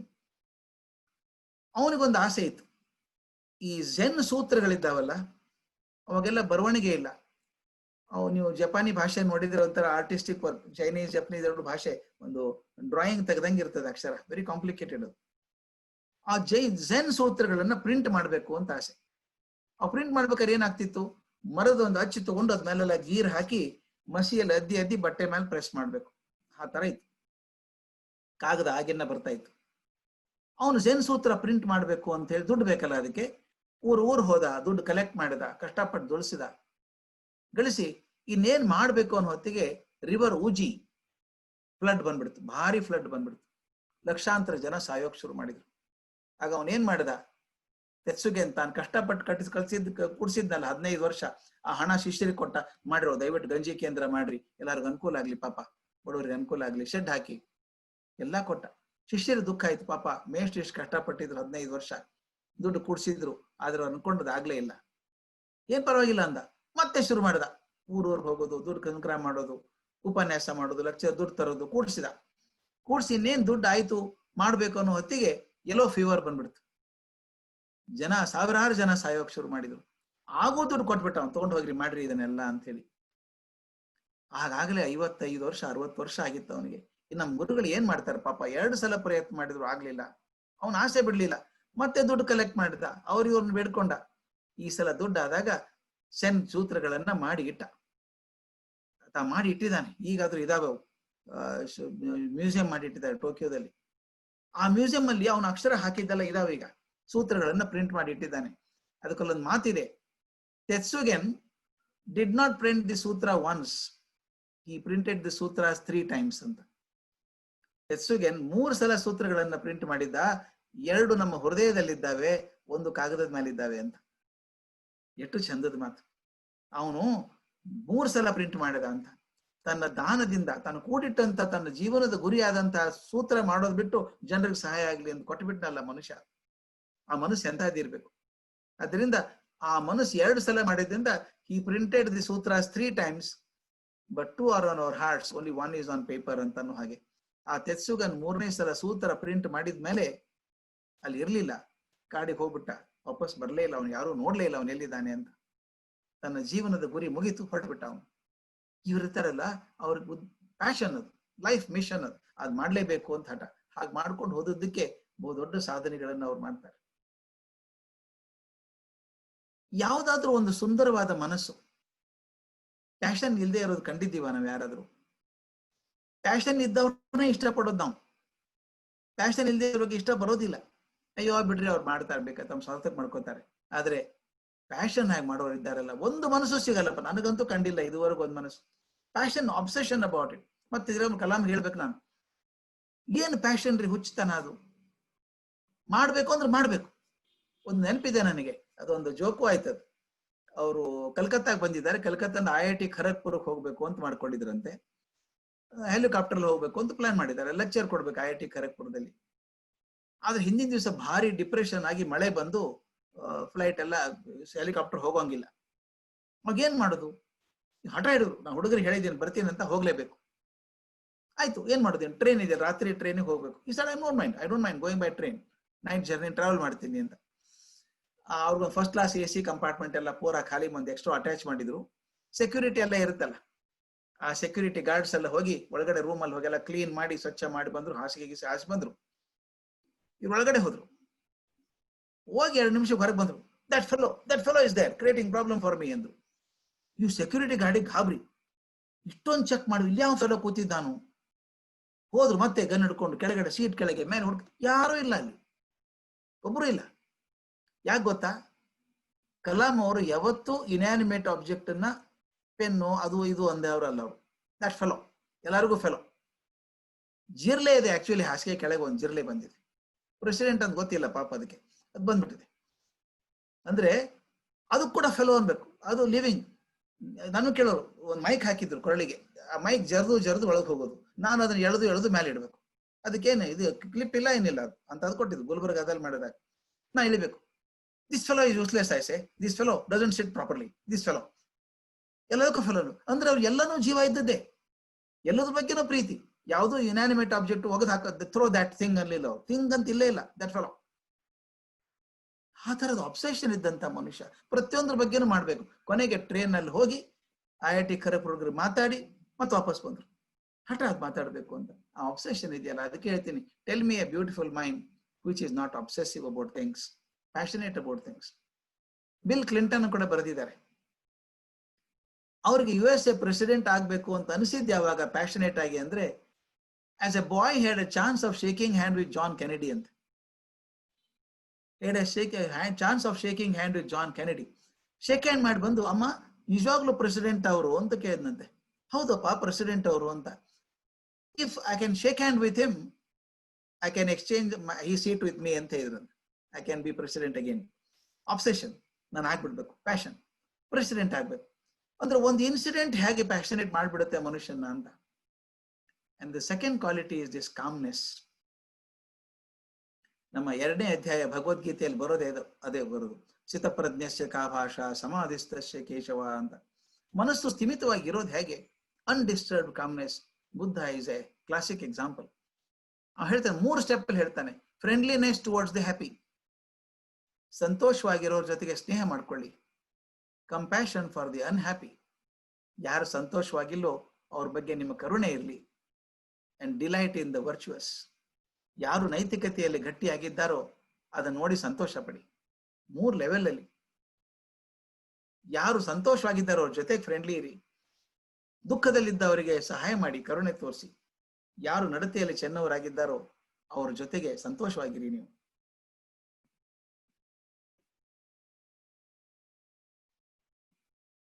ಯಾವ ಮನಸ್ಸು ಯಾವಾಗಲೂ ಸ್ಥಿತಪ್ರಜ್ಞಸ್ಥ ಸ್ಟೇಜ್ ಅಲ್ಲಿ ಇರ್ತದೋ ಅವರಿಗೆ everything around is okay.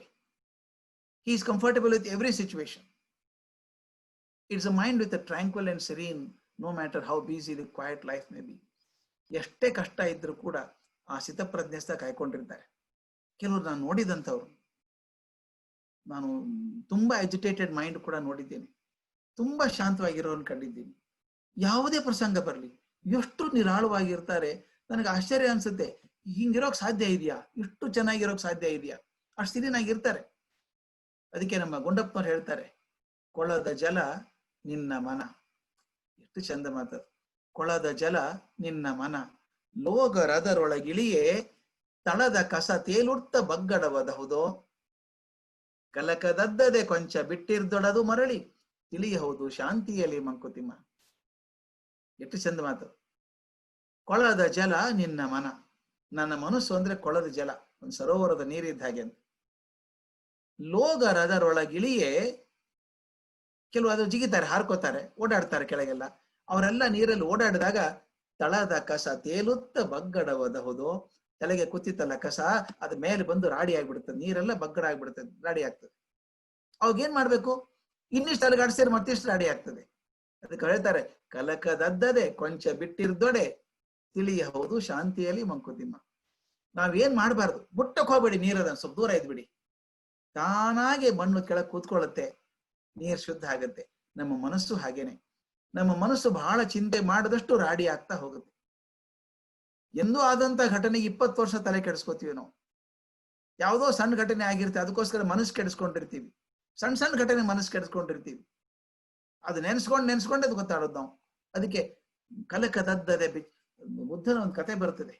Buddha ಆನಂದ ಎಲ್ರ ಜೊತೆ ಕಾಡಲ್ಲಿ ಹೋಗ್ತಾ ಇದ್ದಾರಂತೆ. ಒಂದ್ ಕಡೆ Buddha ಕೂತ್ಕೊಂಡ.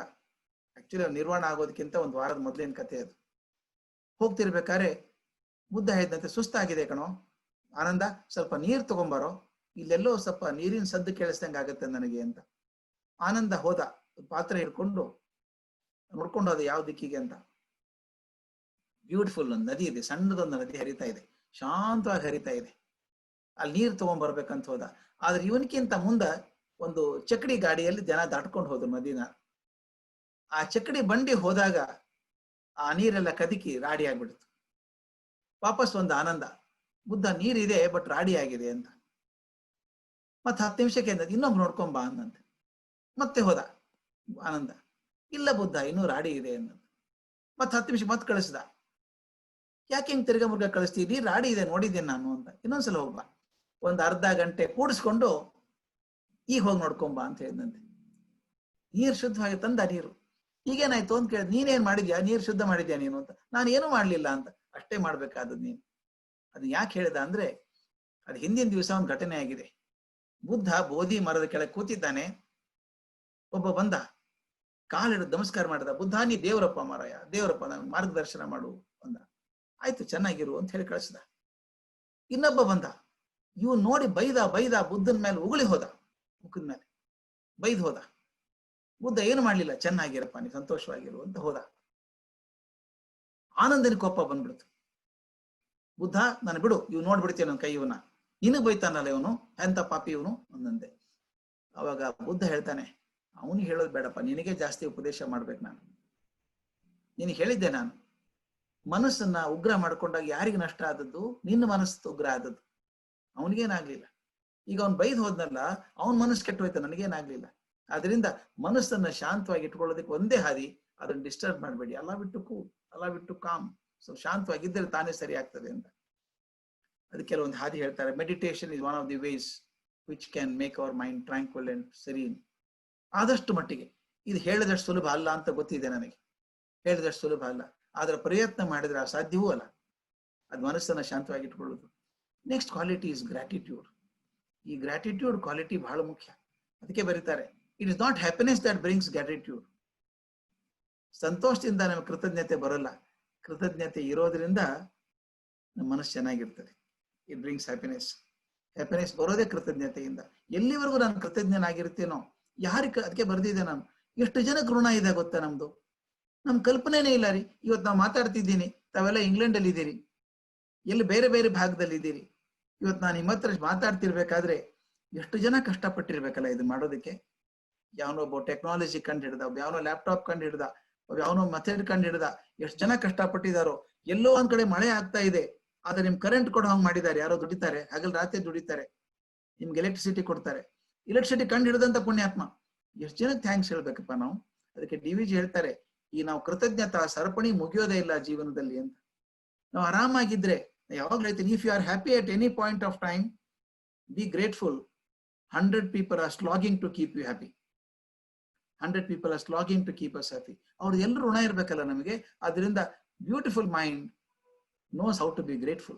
If I can't be grateful, I cannot have a beautiful mind. ಅವನೇನ್ ಬಿಡ್ರಿ, ಸಂಬಳ ಕೊಟ್ಟಿದ್ದು ಮಾಡ್ತಾನ, ಅವನು ಸಂಬಳ ಕೊಟ್ಟಿಲ್ವ ಅವನಿಗೆ? ಅವ್ನ ಡ್ಯೂಟಿ ಅದು ಮಾಡೋದು.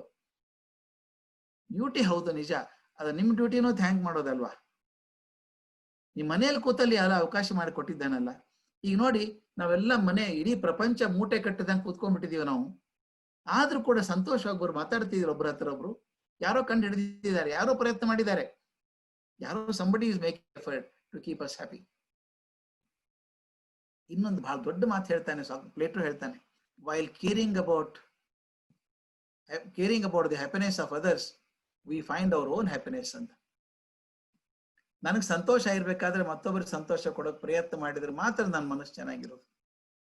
ಅವ್ರು ಹೇಳಿದ್ದೀರಿ ಗೊತ್ತಿಲ್ಲ, ನಾನು ನಾರ್ಮನ್ ವಿನ್ಸೆಂಟ್ ಪೀಲ್ ಹೇಳೋದು, ಆತೊಂದು ಬಹಳ ಬ್ಯೂಟಿಫುಲ್ ಘಟನೆ ಬರೀತಾನೆ. ಆತನಿಗೆ ಸಿಕ್ನೆಸ್ ಇತ್ತಂತೆ. He never wanted to travel by ship. ಒಂದ್ಸಲ ಪ್ಲೇನ್ ಕ್ಯಾನ್ಸಲ್ ಆಯ್ತು, ಶಿಪ್ಗೆ ಹೋಗ್ಬೇಕಾಯ್ತು. ಹೋದ್ರು, US ಕಾನ್ಸ್ಟಿಟ್ಯೂಷನ್ ಅಂತ ಒಂದು ಶಿಪ್. ಅದಕ್ಕೇನ್ ಮಾಡಿದ್ರು, ಶಿಪ್ ಅಲ್ಲಿ ಅತ್ಯಂತ ಸೇಫ್ ಆಗಿರೋದು ಕೆಳಗಿನ ಕ್ಯಾಬಿನ್, ಜಾಸ್ತಿ ಆಸಿಲೇಷನ್ ಆಗಲ್ಲ, ಅಲಗಾಡಲ್ಲ ಅಂತ ಹೇಳಿ ಆ ಕ್ಯಾಬಿನ್ ಬಾಡಿಗೆ ತಗೊಂಡು ಅಲ್ಲಿ ಹೋಗಿ ಕೂತ್ಕೊಂಡ್ರಂತೆ. ಸ್ಮೆಲ್ಲಿಂಗ್ ಸಾಲ್ಟ್ ಇಟ್ಕೊಂಡು, ಟ್ಯಾಬ್ಲೆಟ್ ಇಟ್ಕೊಂಡು, ಲೆಮನ್ ಇಟ್ಕೊಂಡು ಕೂತ್ಕೊಂಡ್ರು. ಹಡಗ್ ಹೊರಟು ಸ್ವಲ್ಪ ಹೊತ್ತಿಗೆ ಬಿರುಗಾಳಿ ಶುರು ಆಯ್ತು. It started tossing like cork. ಅಲಗಾಡಕ್ ಶುರು ಆಯ್ತು. ಒದ್ದಾಡ್ತಾ ಇದ್ದ ಮನುಷ್ಯ, ವಯಸ್ಸಾದವ್ರು. ಅವತ್ತಿಗೆ ಹುಡುಗ ಬಂದಂತೆ. Yes father, what are you doing here? You priest ಅಲ್ಲ ಇವ್ರು. ವಾಟ್ ಆರ್ ಯು ಡೂಯಿಂಗ್ ಅಂತ ಕೇಳಿದಂತೆ. ಏನಿಲ್ಲ, ಐ ಮೆಡಿಟೇಟಿಂಗ್ ಅಂದ್ರಂತೆ. What are you meditating father, come ಅಂದಂತೆ. ಇಲ್ಲಪ್ಪ ನಂಗೆ ಆಗಲ್ಲ. ಆ ಬಿಡ್ಲೇ ಇಲ್ಲ ಹುಡುಗ, ಕೈ ಹಿಡಿದು ಎಳ್ಕೊಂಡು ಹೋದ ಇವ್ರನ್ನ. ಮೆಟ್ಲತ್ತಿ ಮೇಲೆ ಎಲ್ಲಿ ಕರ್ಕೊಂಡು ಹೋದ? ಡೆಕ್ ಮೇಲೆ ಕರ್ಕೊಂಡು ಹೋದ.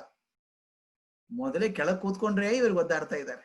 ಆ ಡೆಕ್ ಮೇಲೆ ಹೋದಾಗ ಇವ್ ನೋಡಿದ್ರಂತೆ, ಒಂದ್ ದೊಡ್ಡ ಬೆಟ್ಟದಂತ ಹಡಗ ಇದು ತೆರೆ ಬರ್ತಾ ಇತ್ತು. ಅಯ್ಯೋ ಅಯ್ಯೋ, ಹಡಗ್ ಹೋಯ್ತಿದ್ವು ಅಂದ್ಕೊಂಡ್ರು. ಹೋಗಿ ಹಡಗ ಅದ್ರ ಮೇಲೆ ಹೋಯ್ತು, ನಿಧಾನಕ್ಕೆ ಹೋಯ್ತು. ಮತ್ತೊಂದು ವೇವ್ ಬಂತು.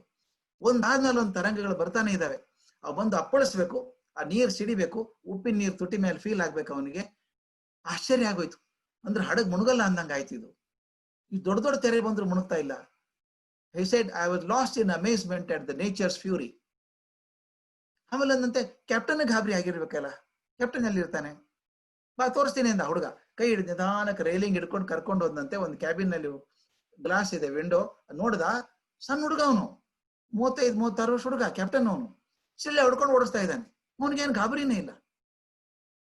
ಅವನಂದಂತೆ, ಅಯ್ಯೋ ಕರ್ಮ, ಇವನು ಹೆದರ್ಕೊಂಡು ಅನ್ನಂಗೆ ಹೆದರ್ಕೊಂಡಿದ್ದಾನೆ ಅನ್ಕೊಂಡು ಆರಾಮ ಇದ್ದಾನ ಅವನು. ಅವನು ಹೇಳ್ತಾನೆ, I was lost in amazement now at the confidence of a puny character called human being. I was lost in two things now. One is lost in the amazement of the nature's fury. Second one, lost at the amazement of the confidence of a puny character called human being. ಅಂದ್ಬಿಟ್ಟು ಮುಂದೆ ಹೇಳ್ತಾರೆ, when I lost in these two, I had forgotten my seasickness. ಬಹಳ ಅದ್ಭುತ ಇದು. ಅಲ್ಲಿ ಕೆಳಗೆ ಕೂತ್ಕೊಂಡಾಗೆ ಒದ್ದಾಡ್ತಾ ಇದ್ದೆ ನಾನು. ಅಯ್ಯೋ ಅಯ್ಯೋ ಅಯ್ಯೋ ಅಯ್ಯೋ, ಹೊಟ್ಟೆ ತೊಳಸ್ದಂಗೆ ಆಗ್ತದೆ ಅಂತ ಇದ್ದೆ. ಡೆಕ್ ಮೇಲೆ ಇದ್ದೀನಿ, ಆ ವೇವ್ಸ್ ನೋಡ್ತಾ ಇದ್ದೀನಿ, ಆ ಶಿಪ್ ಕ್ಯಾಪ್ಟನ್ ನೋಡ್ತಾ ಇದ್ದೀನಿ, ನಾನು ಸ್ಮೆಲ್ಲಿಂಗ್ ಸಾಲ್ಟೇ ಬೇಕಾಗಿಲ್ಲ, ಆರಾಮಾಗಿದ್ದೀನಿ. Then he makes a beautiful statement, my friends. It's a beautiful statement. He said, when you look around, your miseries become insignificant. ಅಂತ ಎಷ್ಟು ಚೆನ್ನಾಗಿದೆ ಅದು. When I am looking at others, my miseries become less important. ಆದ್ರೆ ಬರೀ ನಾವು ಅಯ್ಯೋ ನನ್ನ problem ಹಿಂಗಿದೆ, ನನಗೆ ಹಿಂಗಾಗಿದೆ ಅಂತ ಕೊರಗ್ತಾ ಕೂತ್ಕೊಂಡ್ರೆ ಪ್ರಾಬ್ಲಮ್ಸ್ ಗೆಟ್ ಮ್ಯಾಗ್ನಿಫೈಡ್. ಹೇಳ್ತಾರೆ, involve in doing something for others. When you are trying to do something for others, your miseries become less important. Genuine happiness ಬರೋದು ಹೇಗೆ ನಮಗೆ? If you are really unhappy, people around you are unhappy. ನಾವು ಹೇಗೆ happiness ಸಂತೋಷವಾಗಿರೋಕ್ಕಾಗತ್ತೆ? ಅದರಿಂದ if I want to be happy, it is my job to make people around me happy. There is no other way. I have to make people around me happy. ಇಲ್ಲದೆ ನಾನು happy ಇರೋಕ್ಕಾಗಲ್ಲ. I quickly go through the last one. I take another 5-6 minutes to close. That will be 1 hour. Forgiveness. ಬಹಳ ಅಪರೂಪದ ಗುಣ ಇದು, ಬಹಳ ಅಪರೂಪದ ಗುಣ. ಕ್ಷಮ ಮಾಡೋದು ಇದೆಯಲ್ಲ, ನಾವು ಅಂತೀವಿ ಬಾಯಿಂದ, ಆಯ್ತು ಬಿಡ್ರಿ ನಿಮ್ಮನ್ನು ಕ್ಷಮಿಸಿದೀವಿ ಅನ್ಕೊಂಡು 20 ವರ್ಷ ಹೇಳ್ತೀವಿ, ಅವ್ನು ಕ್ಷಮಿಸ್ಬಿಟ್ಟಿದ್ದೀನಿ ನಾನು ಅಂತ. ಕ್ಷಮಿಸಿದ ಲಕ್ಷಣ ಅದು. ಕ್ಷಮಿಸಿದ್ರೆ ಮರ್ತು ಬಿಡ್ಬೇಕು ಅದನ್ನ ಆ ಕ್ಷಣಕ್ಕೆ. ಅದಕ್ಕೆ ಹೇಳ್ತಾರೆ, the best form of love is forgiveness. It takes a strong person to say sorry and a stronger person to forgive. Forgive ಅನ್ನೋದು ಬಹಳ ಸುಲಭ, ಆದ್ರೆ ಮರೆಯೋದು ಬಹಳ ಕಷ್ಟ. ನಿಜವಾಗ್ಲೂ ಮರೆಯೋದಾದ್ರೆ ಅದರಂತ ಗಾಡ್ಲಿ ಕ್ಯಾರೆಕ್ಟರ್ ಯಾವುದಿಲ್ಲ. Gandhi says so, and only Gandhi had that ability to say so. The weak can never forgive. Forgiveness is the attribute of the strong. Weak people cannot forgive. ಅದರಲ್ಲೇ ಇರ್ತಾರೆ, ನೆನೆಸ್ಕೊಂಡೇ ಇರ್ತಾರೆ. Only a strong person can get over it and forgive people.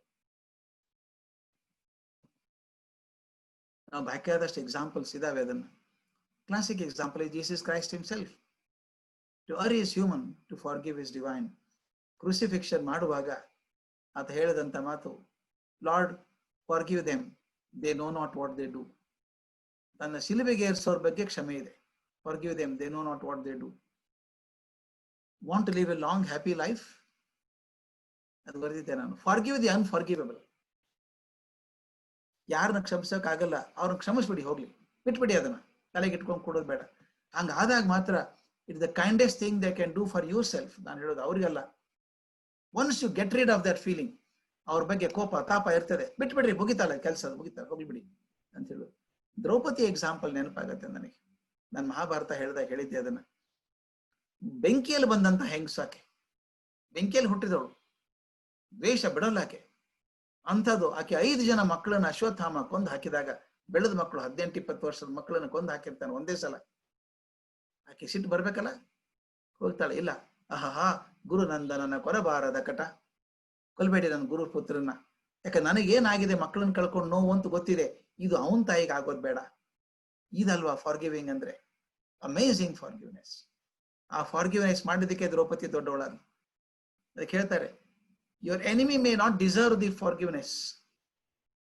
ಬರೆದಿದ್ದೆ ನಾನು, your enemy may not deserve to be forgiven for all the pain and suffering he has given you. But you deserve to be free from all this evil. ಎಲ್ಲಿವರೆಗೂ ಅವ್ನು ಮಾಡಿದ್ ನೋವು ನಿಮ್ಮ ಮನಸ್ಸಲ್ಲಿ ಇದೆಯೋ ತೊಂದರೆ ಕೊಟ್ಟ ನೋಡ್ರಿ. 1964 ಬಹಳ ತೊಂದರೆ ಕೊಟ್ಟ. ಈ ಮುಂದೆ ಹೋಗೇ ಇಲ್ಲ, ಇನ್ನು ಅಲ್ಲೇ ಇದೀವಿ. 1964 ತೊಂದರೆ ಕೊಟ್ಟ ಅವನು, ಆದ್ರೆ ತೊಂದರೆ ಇವತ್ತು ಕೊಟ್ಟು 2021 ನೆನ್ಸ್ಕೋತಾ ಇರ್ತೀನಿ ನಾನು. I am living that evil all over. Forgive it, give it off, ಹೋಗ್ಲಿ ಬಿಡಿ, ಬಿಟ್ಬಿಡಿ ಅದನ್ನ.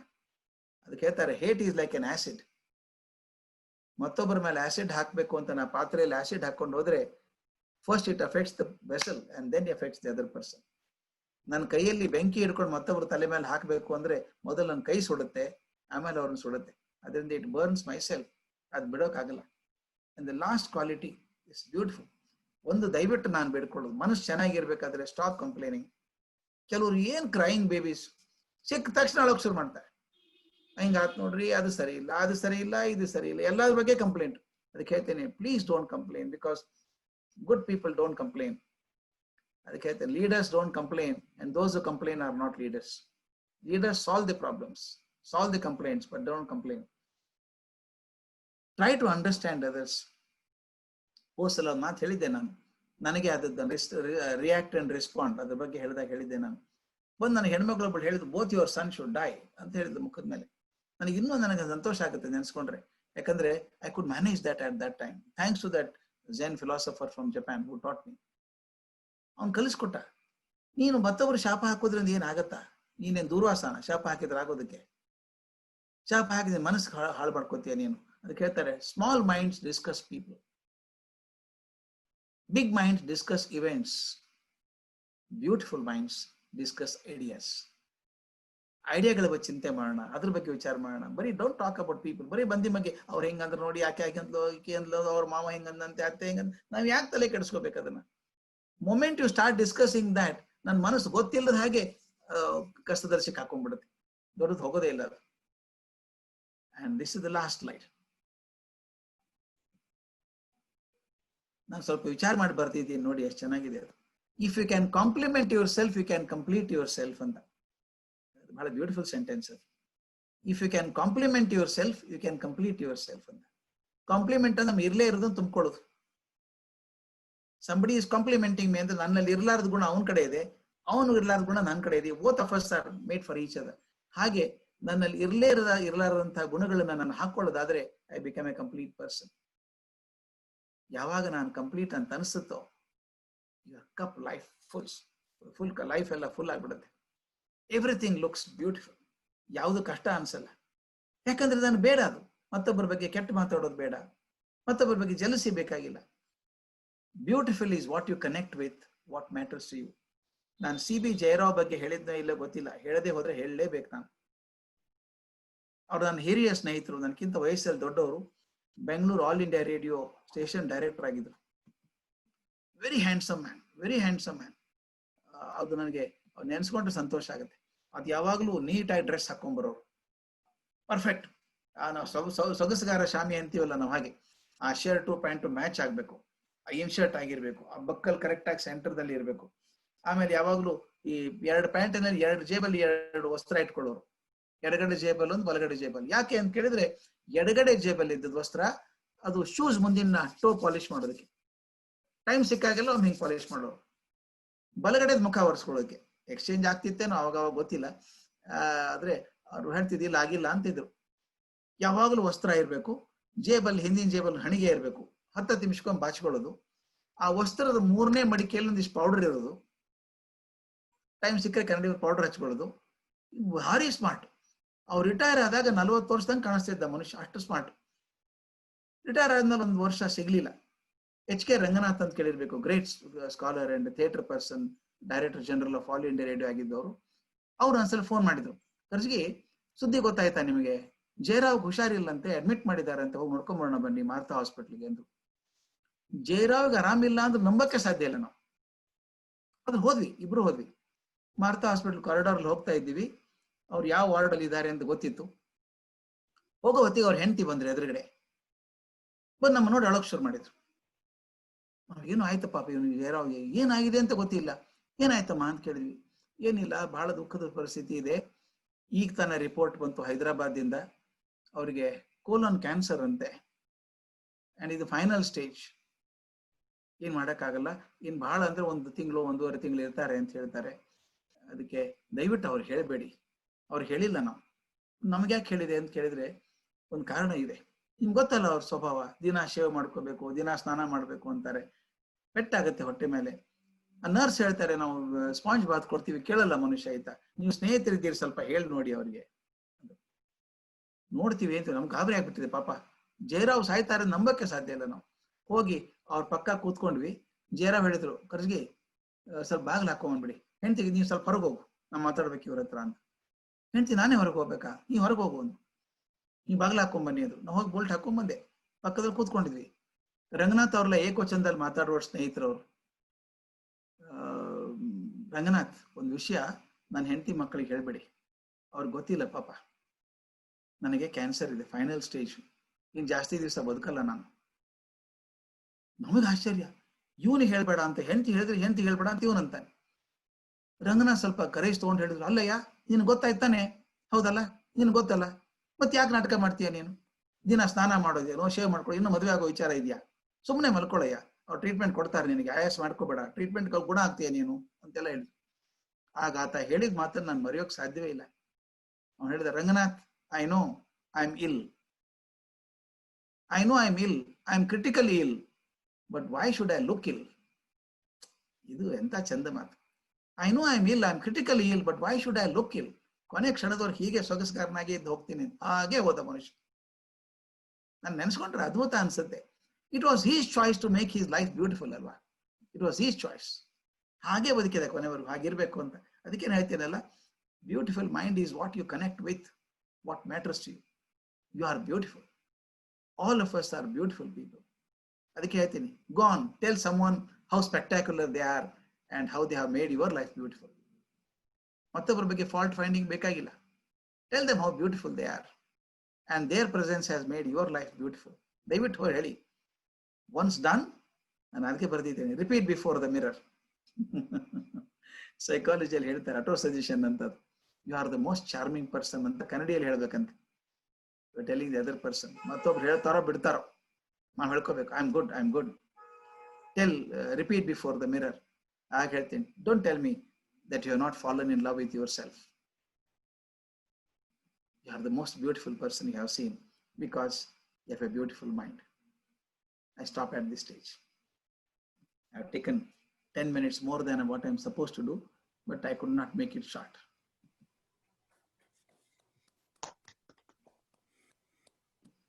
It's beautiful.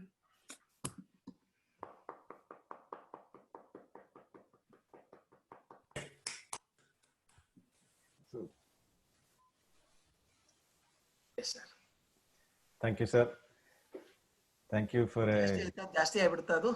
ಇಲ್ಲ I think it was time ಹೇಗೆ ಹೋಯ್ತು ಅಂತಾನೆ ಗೊತ್ತಾಗ್ಲಿಲ್ಲ. Thank you for spectacular presentation as always. ನಮಗೆ it was like a life lesson. And ನೀವು ಇನ್ನೂ ನಮಗೆ ಪ್ರತಿ ವಾರ ಬಂದು ಈ ತರ ಲೈಫ್ ಲೆಸನ್ಸ್ ಕೊಡ್ತಾ ಇದ್ರೆ I think there is a lot of things that we can learn. So we learn a lot of things in school, college, allela nano, but this is what we need to become good human beings anta ansutte. ನನಗೆ doctor Girish ಅವರು ಹೇಳಿದಾಗ ಯಾವ topic ಅಂದಾಗ corona ಟೈಮಲ್ಲಿ ಇದು ಬಹಳ ಒಳ್ಳೆ topic ಅನಿಸ್ತು ನನಗೆ. Correct. Thank you. We are swimming in the ocean of negativity. ಇಲ್ಲ, ಬೇಕಿಲ್ಲ ಅದು. Life is so beautiful. Exactly. ಈಗ ಇದೇನು ಕೇಳಿದ್ವಿ, ಇದೇ ಬ್ಯೂಟಿಫುಲ್ ಮೈಂಡ್. ಅವ್ರು ಏನ್ ಹೇಳಿದ್ರು ಅವ್ರಿಗೆ ಬ್ಯೂಟಿಫುಲ್ ಮೈಂಡ್ ಇದೆ, ಅದಕ್ಕೆ ಅವರಾಗಿದ್ದಾರೆ. ಅವರಿಂದ ಎಷ್ಟು ಕಲಿಬೇಕು. ತುಂಬಾ ಥ್ಯಾಂಕ್ ಯು. ನಮಸ್ಕಾರ ಸರ್. ಒಂದ್ ಸ್ವಲ್ಪ ಕ್ವೆಶ್ಚನ್ಸ್ ತಗೊಂತೀರಾ? ಒಂದು ಮಾಡಿ ಸರ್, ಕ್ವೆಶ್ಚನ್ಸ್ ಕೇಳಿ. ನೀಲ್ ತಲಗೇರಿ ಅವರು ಒಂದು ಕ್ವೆಶ್ಚನ್ ಕೇಳ್ತಾರೆ. ಓ ಎಸ್ ಸರ್, ಬರ್ಕೋತಾ ಇದ್ದಾರೆ ನೋಡಿದೆ, ಆವಾಗಲೇ ಅನಿಸ್ತು ಕ್ವೆಶ್ಚನ್ ಬರ್ತದೆ ಅವ್ರ ಕಡೆಯಿಂದ ಅಂತ. Yes sir. ನೀಲ್ ಮ್ಯೂಟ್ ಆಗಿದ್ದೀರಾ? ನೀಲ್ ಮ್ಯೂಟ್ ಇದೆ. It was mesmerizing. I'll tell you, I was emotionally touched on this one. I think the idea that beautiful mind, it what you elaborated, what you said, amazing. You still know that I'm kind of recovering from that thought. Okay, so it's gone into my head and everywhere. I still want to ask you this question. I'm trying to find out. Is this beautiful mind, is it because were you born, it is by birth? Is it something that changes around the along the time that you mature yourself? And how exactly a human being, because everyone has born without any consciousness, okay?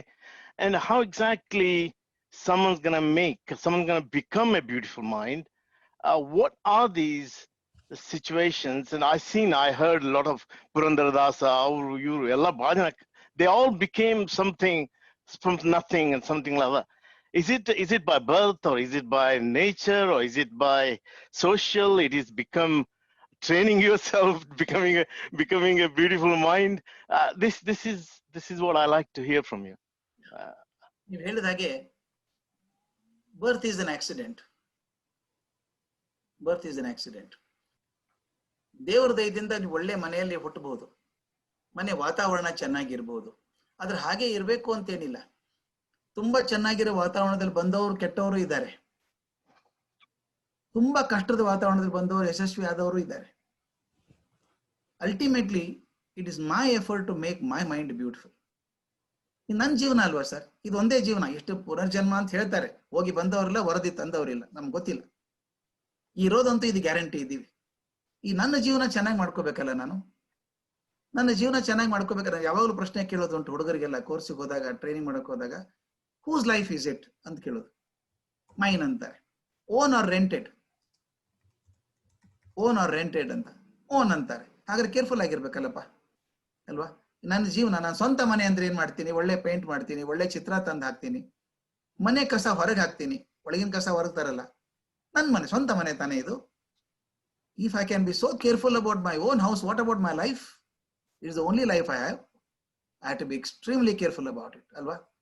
ಅದಕ್ಕೆ it not the question of birth, environment ಎಲ್ಲ ಇರಬೇಕು. They may be paying some important role in your life. ಆದ್ರೆ ultimately it is your effort to clean your mind ಅಲ್ವಾ? Unless I make an effort to throw the debris out of it and get the best. ಈಗ ನಾವು ಒಂದು 10 example ಕೊಡ್ಬೋದು sir. ತುಂಬಾ ಕಷ್ಟದ O.J. Simpson ನಿಮ್ಗೆ ಗೊತ್ತು, ಏನ್ ಹಣೆ ಬಾರ ಬೆಳೆದಂತ ವಾತಾವರಣ ಇಲ್ಲಿ. ಸಾಕಷ್ಟು ಜನ ಆ ತರ ಬಂದ್ರು. ಅಬ್ರಹಾಂ ಲಿಂಕನ್ ಬೆಳೆದ ವಾತಾವರಣ ಐಡಿಯಲ್ ವಾತಾವರಣ ಅಲ್ಲ ಅದು. ನಮ್ ಕೆ ಕಾಮರಾಜ್ ಬಂದಂತಹದ್ದು, ನಮ್ಮ ಇವರು ನಮ್ಮ KR. Narayanan president of India ಆದವರು. ಅವ್ರು ಬಡತನ ಕೇಳಿದ್ರೆ ಕಲ್ಪನೆ ಮಾಡಕ್ ಸಾಧ್ಯ ಇಲ್ಲ ಸರ್. ದಿನಾಲೂ ಶಾಲೆಗೆ ಲೇಟ್ ಆಗಿ ಬರ್ಬೇಕು. ಅವ್ರು ಓಡಿ ಓಡಿ ಬರೋರು. ಮ್ಯಾಥ್ಸ್ ಟೀಚರ್ ಮೊದಲನೇ ಪೀರಿಯಡ್ ಹೊರಗೆ ಹೋಗಿ, ನೀನು ಒಳಗೆ ಬರಬೇಡ ಅಂದ್ರು. ಹೊರಗೆ ನಿಂತ್ಕೊಂಡ ಹುಡುಗ. ಕ್ಲಾಸ್ ಮುಗಿದ್ಮೇಲೆ ಮೇಸ್ಟ್ ಹೊರಗೆ ಹೋಗಿ ನೋಡಿದ್ರೆ ಕಿಟಕಿಯಲ್ಲಿ ನಿಂತ್ಕೊಂಡು ಬರ್ಕೋತಾ ಇದ್ದಾನೆ ಹುಡುಗ. ನೋಟ್ಬುಕ್ ಇಸ್ಕೊಂಡು ನೋಡಿದ್ರೆ ಒಳಗ್ ಕೂತವ್ರಕ್ಕಿಂತ ಚೆನ್ನಾಗಿ ಬರ್ಕೊಂಡಿದ್ದಾನೆ. ಮೇಸ್ಟ್ ಕರ್ಕೊಂಡೋಗಿ ಕೇಳಿದಂತ, ಯಾಕೋ ಲೇಟ್ ಆಗಿ ಬರ್ತೀಯ ನೀನು? ಆತ ಹೇಳಿದ, ಅಪ್ಪ ಇಲ್ಲ ಸರ್, ಅಮ್ಮನಿಗೆ ರೋಗ ಇದೆ, ಹೇಳೋಕೆ ಆಗಲ್ಲ. ನಾವು ಅಸ್ಪೃಶ್ಯರು ಯಾರು ಮುಟ್ಸ್ಕೊಳ್ಳಲ್ಲ ನಮ್ಮನ್ನ. ನಾ 3 ಕಿಲೋಮೀಟರ್ ದೂರ ಹೋಗಿ 2 ಕೊಡ ನೀರ್ ತರ್ತೇನೆ, ಅಮ್ಮನಿಗೆ ಅಡಿಗೆ ಮಾಡಿ ಆಕೆ ಕೊಟ್ಟು ನಾನು ಡಬ್ಬ ಹಾಕೊಂಡು ಓಡಿ ಬರ್ಬೇಕು ಸರ್, ಬಸ್ ಇಲ್ಲ ನಮ್ಮ ಊರಿಂದ, ಅದಕ್ಕೆ ಲೇಟ್ ಆಗ್ತದೆ ಅಂದಂತೆ. ಮೇಷ್ಟ್ರ ಪಾಪ ಕಣ್ಣಲ್ಲಿ ನೀರ್ ಬಂತು. ನೀ ಬಾರಯ್ಯ, ಲೇಟ್ ಆಗಿ ಬಂದ್ರು ಅಡ್ಡಿ ಇಲ್ಲ, ಕ್ಲಾಸ್ ಅಲ್ಲಿ ಕೂತ್ಕೊಂಡ್ರು. ದಿನಾಲು ಅರ್ಧ ಗಂಟೆ ಎಕ್ಸ್ಟ್ರಾ ಪಾಠ ಮಾಡಿದ್ರ ಹುಡುಗನಿಗೆ. That boy became an IFS, became an Indian ambassador to America and became the vice president and president. Tell me, who compelled him? ಅವ್ರು ಎಷ್ಟು ಒಳ್ಳೆಯವ್ರು ಆಗಿದ್ರು ನಾರಾಯಣನ್ ಅಂತ ಹೇಳ್ಬೇಕು ನಿಮಗೆ. ಅವ್ರು ಒಂದು IFS ಮನುಷ್ಯ, ಟ್ರೈನ್ ಅಲ್ಲಿ ಹೋಗ್ತಾ ಇದ್ದಾರೆ, ಹೆಂಡತಿ ಟೀ ಬೇಕು ಅಂದ್ರು ಒಂದು ಸ್ಟೇಷನ್ ಅಲ್ಲಿ, ರೈಲ್ವೆ ಸ್ಟೇಷನ್ ಅಲ್ಲಿ. ಇವರು ನೈಟ್ ಡ್ರೆಸ್ ಹಾಕೊಂಡಿದ್ದಾರೆ, ಚಪ್ಪಲಿ ಹಾಕೊಂಡಿದ್ದಾರೆ, ಓಡಿ ಹೋಗಿ ಟೀ ತರುತ್ತಾ ಇದ್ದಾರೆ. ಟೀ ತಗೊಂಡ್ ಬರ್ಬೇಕಾದ್ರೆ ಟ್ರೈನ್ ಹೊರಟು ಬಿಡ್ತು. ಇವ್ರು ಅವಸರ್ಕೊಂಡ್ ಮೇಲೆ ಹತ್ತುವಾಗ ಒಂದ್ ಚಪ್ಪಲಿ ಬಿದ್ದ್ಬಿಡ್ತಂತೆ, ಕೆಳಗೆ ಬಿದ್ದ್ಬಿಡ್ತು. ಇವ್ರು ಅಲ್ಲೇ ನಿಂತ್ಕೊಂಡು ಒದ್ದಾಡ್ತಾ ಇದ್ದಾರೆ. ಹೆಂಡತಿ, ಯಾಕೆ ನಿಂತ್ಕೊಂಡಿದ್ದೀರಿ, ಒಳಗ್ ಬನ್ನಿ ಅಂದ್ರೆ ಅವ್ರ ಅಲ್ಲಲ್ಲಪ್ಪ, ಒಂದ್ ಚಪ್ಪಲಿ ಇದ್ರೆ ಯಾರಿಗ್ ಪ್ರಯೋಜನ, ಇನ್ನೊಂದು ಹಾಕಿದ್ರೆ ಬಳಸ್ತಾರೆ ಯಾರಾದ್ರು ಅಂತ. ನೋಡಿ, ಆ ಟ್ರೈನ್ ತಪ್ಸ್ಕೊಳ್ಳೋ ಟೈಮ್ ಅಲ್ಲಿ ತನ್ನ ಚಪ್ಪಲಿ ಹೋಯ್ತಲ್ಲ ಅಂತ ಬಯೋದಕ್ಕಿಂತ ಇನ್ನೊಂದ್ ಚಪ್ಪಲಿ ಬೇಗ ಎಸೆದ್ ಬಿಟ್ರೆ ಇನ್ನೊಬ್ಬ ಹಾಕೋತಾನೆ ಅದನ್ನ. ಇದು ಒಂದ್ ಚಪ್ಪಲಿ ಯಾರು ಹಾಕೋತಾರೆ? ಇದು ನೋಡಿ ಮನಸ್ಸು ಹೇಗಿದೆ ಇದು. ಕೆ.ಆರ್. ನಾರಾಯಣನ್ ಅಂತ ಮನುಷ್ಯ ಬಂದದ್ದು ಅದೇ ವಾತಾವರಣ ಬಂದದ್ದು. ಮನಮೋಹನ್ ಸಿಂಗ್ ಬಂದದ್ದು ಅತ್ಯಂತ ಮಿಡಲ್ ಕ್ಲಾಸ್ ಫ್ಯಾಮಿಲಿಯಲ್ಲಿ ಬಂದದ್ದು, ಕಷ್ಟದಲ್ಲಿ ಬಂದವರು. ಯಾರ್ಯಾರು ಅದನ್ನ ಹೇಳ್ತೀನಿ ಸರ್, ದಯವಿಟ್ಟು ಯೂಸ್ ಮಾಡ್ಕೊಳ್ಳಿ, ಇದು ಬಹಳ ಚೆನ್ನಾಗಿದೆ. ನೀವು ಗೂಗಲ್ ಭಗವಾನ್ ನಲ್ಲಿ ಹೋಗಿ ಟೈಪ್ ಮಾಡಿದ್ರೆ ಬರ್ತದೆ, ಲೇಸಿ ಹಾಲ್ ಅಂತ,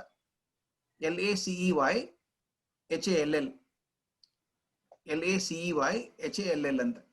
He is a professor of psychology in Stone Brandel University in Chicago. Stone Brandel University professor psychology. ಆತನಿಗೆ ರಾಷ್ಟ್ರಪತಿ ಪ್ರಶಸ್ತಿ ಎಲ್ಲ ಬಂತು. ಅವನ ರಿಸರ್ಚ್ ಬಹಳ ಚೆನ್ನಾಗಿದೆ. ಅವನು 6,000 ಜನ ಹಿಡ್ಕೊಂಡ, ಕೆನಡಾ ಅಂಡ್ US ಎರಡು ಕಡೆನು. ಅವ್ರಿಗೆಲ್ಲ ಒಂದು ಡೈರಿ ಕೊಟ್ಟ. ಆ ಡೈರಿಯಲ್ಲಿ ಏನ್ ವಿಶೇಷ ಅಂದ್ರೆ, ಆ ಡೈರಿ ಸೆಂಟರ್ ಪೇಜ್ ಅಲ್ಲಿ ಒಂದು ಗೆರೆ ಇದೆ, ವರ್ಟಿಕಲ್ ಗೆರೆ ಇದೆ, ಹಿಂಗೆ ವರ್ಟಿಕಲ್ ಗೆರೆ ಕೊಟ್ಟು ಹೇಳಿದಂತೆ, ನಿಮ್ ಜೀವನದಲ್ಲಿ ಬೆಳಗ್ಗೆಯಿಂದ ರಾತ್ರಿವರೆಗೂ ಏನೇನ್ ಘಟನೆ ಆಗ್ತಾವೋ, ಪಾಸಿಟಿವ್ ಆದದ್ದನ್ನು ಎಡಗಡೆ ಬರೀರಿ, ನೆಗೆಟಿವ್ ಆದದ್ದನ್ನು ಬಲಗಡೆ ಬರೀರಿ. ಬೇಗ ಸಣ್ಣ ಸಣ್ಣ ಘಟನೆ ಆಗಿರುತ್ತೆ. ನೀವು ಪೇಪರ್ ಹಾಕಿದ್ ನೋಡಕ್ ಹೋಗ್ತೀರಿ, ಮಳೆಯಲ್ಲಿ ನೆಂದು ಹೋಗಿದೆ ಪೇಪರ್, ಕೋಪ ಬರುತ್ತೆ. ಅದೆಲ್ಲಿಂದ ಶುರು ಮಾಡ್ಕೊಳ್ಳಿ. ನೆಗೆಟಿವ್ ಬಂದದನ್ನು ಬಲಗಡೆ ಬರೀರಿ ಅಂತ ಡೈರಿ ಕೊಟ್ಟ ಬೇಕಾದಷ್ಟು. 6 ವರ್ಷ ಎಲ್ಲ ಇಂಪ್ರೆಷನ್ ತಂದು ಕಂಪ್ಯೂಟರೈಸ್ ಮಾಡಿ ಹೇಳ್ತಾನೆ. Very interesting statement. 92% of the influences on us are negative. Shockingly high. 92% of the influences on us are negative. ಯಾಕೆ ಡೈಲಿ ಪೇಪರ್ ತೆಗೆದು ನೋಡಿ, ಇವತ್ತಿಂದ ಪೇಪರ್ ತೆಗೆದು ನೋಡಿದ್ರೆ ಗೊತ್ತಾಗುತ್ತೆ. Negative news hit the first page. ನಾ ಬೆಂಗಳೂರು ಅದೇ ಹೇಳ್ತಾ ಇರ್ತೀನಿ, ಯಾರೋ ಚಾಕು ಹಾಕಿದ್ರು, ಫಸ್ಟ್ ಪೇಜ್ ಅಲ್ಲಿ ಬಂದ್ಬಿಡುತ್ತೆ. ಒಬ್ಬ ಆಟೋ ರಿಕ್ಷಾ ಡ್ರೈವರು ಒಬ್ಬ ಹೆಣ್ಮಗಳು ಪರ್ಸ್ ಮರೆತು ಹೋದ್ಲು, 2 ಲಕ್ಷ ರೂಪಾಯಿ ಆರ್ನಮೆಂಟ್ ಇತ್ತು, ಹೋಗಿ ಮನೆಗೆ ಹೋಗಿ ಕೊಟ್ಟು ಬಂದ ಅನ್ನೋದು ಎಂದೂ ಫಸ್ಟ್ ಪೇಜ್ ಅಲ್ಲಿ ಬರಲ್ಲ, 7ನೇ ಪೇಜ್ ಕಡೆಗೆ ಬರೋದು. ನಮ್ ಪ್ರಿಫರೆನ್ಸಸ್ ಹಂಗಿದಾವೆ. ಅದಕ್ಕೆ ಅವನು ಎಸಿ ಹಾಲ್ ಬರೀತಾನೆ 92% of the influence are negative. ಅದು ಬಹಳ ದೊಡ್ಡ ರಿಸರ್ಚ್ ಅಲ್ಲ ನನಗೆ. ಅವನು ಹೇಳ್ತಾನೆ even now there are great people, achievers ಇದಾರಲ್ಲ. How did they achieve in spite of being in the vast ocean of negativity? ಅವನು ಹೇಳ್ತಾನೆ those people who only looked at 92% got washed away. Those who said I know 92% is bad but not my department, those who focused at 8% became successful. That means it's my choice to look at. I can look at the 92% or the 8%. There may be advantage of being in a good family, supportive family irbodu, but adu illde hodru kuda it is my choice, because my life, own life, not rented. My effort to clean it. I am wearing a shirt which is dirty. It is my choice. If I want to be clean, I get the clean shirts. It is my choice. ಹೆಂಗೆ shirt change ಮಾಡ್ತೇನೋ ಆ ಒಳಗಡೆ ಒಂಚೂರು change ಮಾಡ್ಕೋಬೇಕಲ್ಲ. Thank you sir. Thank you. ಈಗ next Shantala Rao ಅವ್ರು ಕೇಳ್ತಾರೆ. Yes ma'am. ನಮಸ್ಕಾರ. ನಂಗ ಭಾರಿ ಖುಷಿ ಆತ್ರಿ ಕೇಳಿ. ನಿಮ್ ಗಿರೀಶ್ ಹೇಳ್ದಂಗ ನೀವ್ ಎಷ್ಟೊತ್ ಮಾತಾಡಿದ್ರು ಬ್ಯಾಸರ ಆಗಂಗಿಲ್ಲ, ನಮ್ಗ್ ಟೈಮ್ ಹೋಗಿದ್ದೆ ಗೊತ್ತಾಗಿಲ್ಲ. ಏನ್ ಈ ಇಷ್ಟೆಲ್ಲಾ ಕೇಳಿದೀವ್ರಿ, ಬಾಳ ಖುಷಿ ಆಯ್ತು. ಹೌದಲ್ಲ, ಇದ್ ಮಾಡ್ತೇವ್ ತಪ್ಪು, ಅದ್ ಮಾಡ್ತೇವ್ ತಪ್ಪು ಅಂತ ಅನಿಸ್ತೈತಿ. ಅದಾದ್ಮೇಲೆ ಮತ್ತು ವಾಪಸ್ ಹಂಗ ಮಾಡಕ ಚಾಲು ಮಾಡ್ತೀವಲ್ರಿ. ಹೆಂಗ್ ಕಾನ್ಶಿಯಸ್ ಆಗಿ ನಾವ್ ಇದನ್ ಕಲ್ಟಿವೇಟ್ ಹೆಂಗ್ ಮಾಡ್ಕೋಬೇಕು ಅಂತ. ಮೆಡಿಟೇಷನ್ ಧ್ಯಾನ ಎಲ್ಲಾ ಮಾಡ್ತೀವಿ, ಹೆಲ್ಪ್ ಆಗ್ತೈತಿ ಇಲ್ಲಂದಿಲ್ಲ, ಬಟ್ ಆದ್ರೂ ಹೆಂಗ್ ಇದನ್ ಕಾನ್ಶಿಯಸ್ ಆಗಿ ದಿನ ಮಾಡ್ಕೊಂತ ಹೋಗ್ಬೇಕು ನಾವು ಅಂತ. ಅಲ್ಲ ಏನಿಲ್ಲ ಮೇಡಮ್, ಸುಲಭ ಹೇಳಿದಷ್ಟು ಸುಲಭ ಅಲ್ಲ ಅದು. ಅದು ಪ್ರಾಕ್ಟೀಸ್ ಮಾಡಿದ್ರೆ ಆಗ್ತದೆ. It is difficult but not impossible. ಯಾಕಂದ್ರೆ ಆಗಲ್ಲ ಹೇಳಿದ್ದೆಲ್ಲ, ಸ್ವಂತ ಜೀವನ ನಂದು, ಬಾಡಿಗೆ ಜೀವನ ಅಲ್ಲ. ಇದೊಂದೇ ಜೀವನ ನನಗಿರೋದು. ಇದನ್ನ ತಪ್ಸ್ಕೊಂಡ್ಬಿಟ್ರೆ ಮತ್ತೆ ಬರ್ತದೆ ಅಂತ ಗೊತ್ತಿಲ್ಲ ನನಗೆ. ಈಗ ನೋಡಿ, ಒಂದೇ ಅವಕಾಶ ಸಿಕ್ತಿತ್ತು ನಿಮ್ಗೆ ಅಂತಂದ್ರೆ ಯು ಚೂಸ್ ದ ಬೆಸ್ಟ್ ಅಲ್ವಾ?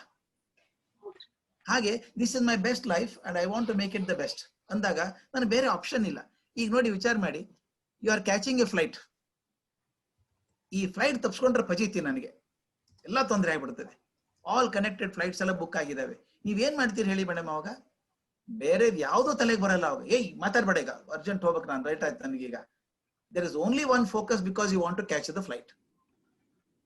ಹಾಗೆ ನಾನು ಜೀವನದಲ್ಲೂ ಹಾಗೆ ಮಾಡ್ಕೋಬೇಕು. If I have to live happily, it's my life. How do I become helpful? ಮತ್ತೊಬ್ಬರ ಬಗ್ಗೆ ಕೆಟ್ಟ ಮಾತಾಡಿದ್ರೆ, ಬರೀ ನೆಗೆಟಿವ್ ಮಾಡ್ಕೊಂಡಿದ್ರೆ ನನಗೆ ಒಳ್ಳೇದಾಗತ್ತಾ? ಇದು kind of realisation it does not happen all of a sudden.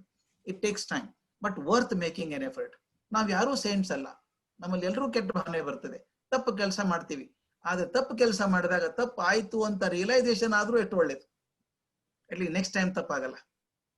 ಕೆಲವ್ರಿಗೆ ಏನಾಗುತ್ತೆ ಅಂದ್ರೆ, ನಾನು ನೋಡಿದ್ದೀನಿ, ಲಂಚ ತಗೊಳ್ಳೋರು ನೋಡಿದ್ದೀನಿ ಎಷ್ಟೋ ಜನನ. ಅವ್ರ ಮನಸ್ಸು ಚುಚ್ಚುತ್ತೆ. ಅವ್ರ ಪಾಪ ಅವ್ರು ಬೈಬಾರ್ದು ಅವ್ರನ್ನ. ಮೊದಲೇ ಸಲ ತಪ್ಪು ಚುಚ್ಚುತ್ತೆ, ಹೇಳುತ್ತೆ ಬೇಡ ತಗೋಬೇಡ, ಕೆಟ್ಟದದು ಒಳ್ಳೇದು ಅಲ್ಲ ಅಂತ ಹೇಳುತ್ತೆ. ಮೊದಲೇ ಸಲ ಅಡ್ಜಸ್ಟ್ ಮಾಡ್ಕೊಂಡ್ಬಿಡ್ತಾನು. ಎರಡನೇ ಸಲ ಒಂದ್ಸಲ ತಪ್ಪಾದ್ರೆ ಏನ್ ಪರವಾಗಿಲ್ಲ ಅನ್ಸುತ್ತೆ. It's a question of intensity ಅಷ್ಟೇನೆ. ಅವಾಗ ಒಂದು ಸಲ ಅದು ಹೇಳ್ತಿಲ್ಲಲ್ಲ, once the mind becomes immune, then you can do anything. ಆ ಇಮ್ಯೂನ್ ಆಗ್ಲಾರ್ದಂಗ್ ನೋಡ್ಕೋಬೇಕು, ಚುರುಕಾಗಿ ಇಟ್ಕೋಬೇಕು. ಗಾಂಧಿ ಇದಲ್ವಾ, ಅವ್ರು ಹೇಳ್ತಾರೆ ಯಾವಾಗ್ಲೂ ಮೈ ಇನ್ನರ್ ವಾಯ್ಸ್ ಅಂತ ಕರೆಯೋರು Gandhi. I always consulted my inner voice. ಆಗ ನಾವು ಸ್ವಲ್ಪ ಇನ್ನರ್ ವಾಯ್ಸ್ ಕೇಳೋದಾದ್ರೆ, ನಾನು ಯಾವಾಗ್ಲೂ ಹೇಳ್ತೀನಿ ಮೇಡಮ್, ಬುದ್ಧಿ ಮನಸ್ಸು, there is always a fight between the two every minute of our life. ಮನಸ್ಸು ಮಾಡು ಅನ್ನತ್ತೆ, ತಗೊಳ್ಳೋ ಏನ್ ಪರವಾಗಿಲ್ಲ, ತಗೋ, ದುಡ್ಡು ಬೇಕು ತಾನೆ ಮನೆಗೆ, ತಗೊಂಡ್ಬಿಡೋ ಪರವಾಗಿಲ್ಲ ಅಂತ ಹೇಳುತ್ತೆ. ಬುದ್ಧಿ ಹೇಳುತ್ತೆ ಬೇಡೋ, ಜೈಲಿಗೆ ಹೋಗ್ತಿ ಮುಂದೆ ನೀನು ಅಂತ ಹೇಳುತ್ತೆ. There is always a fight. Mind, ಮನಸ್ಸು ಯಾವಾಗಲೂ ಚಂಚಲ, ಬುದ್ಧಿ ಯಾವಾಗಲೂ ಇದ್ದದ್ರೊಳಗೆ ಸ್ಟೇಬಲ್. ಅದು ಹೇಳುತ್ತೆ ಮಾಡ್ಬೇಡೋ ಬೇಡೋ ಅಂತ ಹೇಳ್ತದೆ. ನೋಡಿ, ಯಾರು ತಪ್ಪು ಮಾಡಿ ಜೈಲಿಗೆ ಹೋಗ್ಬೇಕಾರೆ ಅನ್ಕೋತ ಹೊರಗೆ ಹೇಳಲಿಕ್ಕಿಲ್ಲ ಅವನಂತಾನೆ.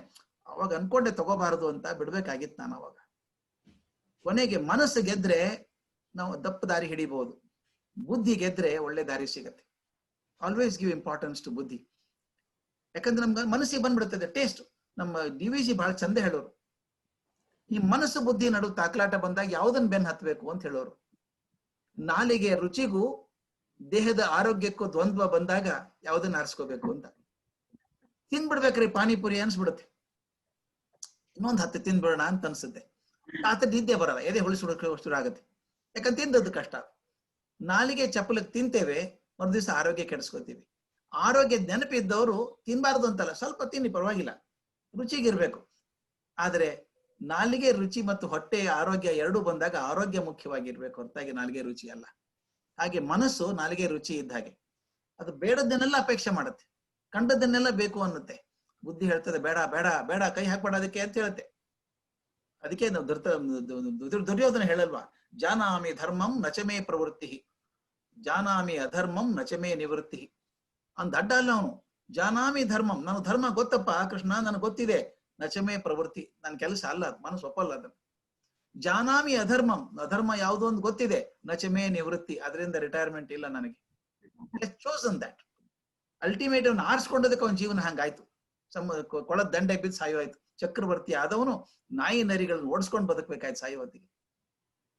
Message is clear. ಯಾವಾಗ ನನ್ನ ಆಸೆಗಳಿಗೆ ನಾನು ಬಲಿ ಆಗ್ತೇನೋ ಅವಾಗ ನನ್ನ ನೈತಿಕ ಆರೋಗ್ಯ ಕೆಟ್ಟೋಗುತ್ತೆ. ನೈತಿಕ ಆರೋಗ್ಯ ಮುಖ್ಯ ಆದಾಗ ನೋಡಿ, ಬೇಂದ್ರೆ ಹೇಳೋರು ಸಂತೋಷ ಆಗೋದು. ಬೇಂದ್ರೆ ಹೇಳ್ಬೇಕಾದ್ರೆ ನನಗೆ ಬಡತನದ ಅಹಂಕಾರ ಇದೆ ಅಂತಿದ್ರು. ಬಡತನದ ಅಹಂಕಾರ ಯಾರಿಗೆ ಇರ್ತದ್ರಿ? ಶ್ರೀಮಂತಿಗೆ ಅಹಂಕಾರ ಇರೋದು ಕೇಳಿದ್ದೆ ನಾನು, ಬಡತನದ ಅಹಂಕಾರ ಕೇಳಿರ್ಲಿಲ್ಲ. ಅವ್ರು ಹೇಳಿದ್ರು ನನ್ನ ಕಡೆಯಿಂದ ಯಾರೋ ಏನೋ ಕಿತ್ಕೊಳಕ್ ಸಾಧ್ಯನೇ ಇಲ್ಲ. ಇಲ್ಲಲ್ಲ ನನ್ನ ಕಡೆ, ಅದೇ ಒಂದು ಧೈರ್ಯ ಅವ್ರಿಗೆ. ಅದು ಹೇಳ್ಬೇಕಲ್ಲ, ಓಪನ್ ಆಗಿ ಹೇಳ್ಬೇಕಲ್ಲ, ಮನಸ್ಸಿರ್ಬೇಕಲ್ಲ ಹೇಳೋದು. ಆ ತರದ ಮನಸ್ಸು ಬೆಳೆಸ್ಕೊ. ಮಗು ತಾನೇ. ನಾ ಕಲಾಮದ್ ಹೇಳ್ತಿದ್ದೆ, ಮಗುನೇ ರೀ ಇವರು. ನೆನಪು ಮಾಡ್ಬೇಕು ಅವ್ರಿಗೆ, ಪ್ರೆಸಿಡೆಂಟ್ ಸಾರ್ ನೀವು ಅಂತ. ನೆನಪೇ ಇರ್ತಿರ್ಲಿಲ್ಲ. ನಿಮ್ಗೆ ಗೊತ್ತಿದೆ, NDTV ಅವರು ಪ್ರೋಗ್ರಾಮ್ ಅರೇಂಜ್ ಮಾಡಿದ್ರು ವಿಜ್ಞಾನ ಭವನದಲ್ಲಿ ಡೆಲ್ಲಿಯಲ್ಲಿ. ಇವ್ರು ಪ್ರೆಸಿಡೆಂಟ್ ಆಗಿದ್ದಾರೆ. ಇವರು ಮಾತಾಡ್ಬೇಕಾದ್ರೊಳಗೆ ಇವ್ರು ಏನ್ ಮಾಡಿ, ಟಿಪಿಕಲ್ ಸೈಂಟಿಸ್ಟ್ ತರ ಪವರ್ ಪಾಯಿಂಟ್ ಹಾಕಿದ್ರು, ರಿಮೋಟ್ ಕಂಟ್ರೋಲ್ ಇಟ್ಕೊಂಡು ಕೆಳಗಡೆ ಬಂದ್ಬಿಟ್ರು. ಸ್ಟೇಜ್ ಮೇಲೆ ಅವ್ರು ಕೂತಿದ್ದಾರೆ ಎಲ್ಲರೂ, 3 ಜನ ಪ್ಯಾನಲಿಸ್ಟ್. ಇವ್ರು ಕೆಳಗಡೆ ಬಂದು ಮಾತಾಡೋಕ್ ಶುರು ಮಾಡ್ಬಿಟ್ರು, ಟಿಪಿಕಲ್ ಸೈನ್ಸ್ ತರ. ಮಾತಾಡ್ತಾ ಮಾತಾಡ್ತಾ ಸ್ಟೇಜ್ ಕಟ್ಟೆ ಮೇಲೆ ಕೂತ್ಕೊಂಡ್ಬಿಟ್ರು. ಅವ್ರು 3 ಜನ ಎದ್ದು ನಿಂತ್ಕೊಂಡ್ಬಿಟ್ರು. When President of India is sitting on the floor, how can they be sitting on a chair? ಎಲ್ಲರೂ ಅವ್ರು ನೋಡೋಕ್ ಶುರು ಮಾಡಿದ್ರು. ಕಲಾಂ ತಿರುಗಿ, why are you standing up ಅಂದ್ರು. Sir, you are sitting, sir. No problem, I sit here, you sit there. ಎಂದಾರು ಯಾವ president ಮಾಡಿದ್ ಕೇಳಿದ್ದೀರಾ ನೀವು ಈ ತರ? ಅವ್ರ ನೆನಪೇ ಇರಲ್ಲಲ್ರಿ ಪ್ರೆಸಿಡೆಂಟ್ ಅಂತ ಹೇಳಿ. ಇದು ನಿಜವಾಗ್ಲೂ child like mind. Childish mind ಅಲ್ಲ, ಚೈಲ್ಡ್ ಲೈಕ್ ಮೈಂಡ್. ಆ ಚೈಲ್ಡ್ ಲೈಕ್ ಇನ್ನೋಸೆನ್ಸ್ ಬರೋದಾದ್ರೆ ಎಂತ ಜೀವನ ರೀ. ನೆನೆಸ್ತೀವಿ ಅದನ್ನೆಲ್ಲ. ಅದಕ್ಕೆ ನಾನು ಹೇಳೋದು, ಇದು ಬರ್ಬೇಕು ಮೇಡಮ್, ಪ್ರಾಕ್ಟೀಸ್ ಮಾಡ್ಬೇಕಷ್ಟೇ, ದಿನನಿತ್ಯ ಅನ್ಕೋಬೇಕು. Ultimately my life. ಆ ಪ್ಲೇನ್ ಹೋಗುವಾಗ ಮನಸ್ಸು ಹೆಂಗೆ ಆ ಕಡೆ ಈ ಕಡೆ ಹೋಗಲ್ವೋ ಹಾಗೆ, ಬೇಡಪ್ಪ ತಪ್ಪಾದಿ, ಬೇಡ ಬೇಡ ಬೇಡ ಬಿಟ್ಬಿಡೋಣ ಅದನ್ನ ಅಂತ ಅನ್ಕೊಂಡ್ರೆ ಆಗುತ್ತೆ. ಬಹಳ ಧನ್ಯವಾದ. Thank you Girish. Thank you madam. Doctor Shivaprasad, ಮುಂದಿನ ಪ್ರಶ್ನೆ.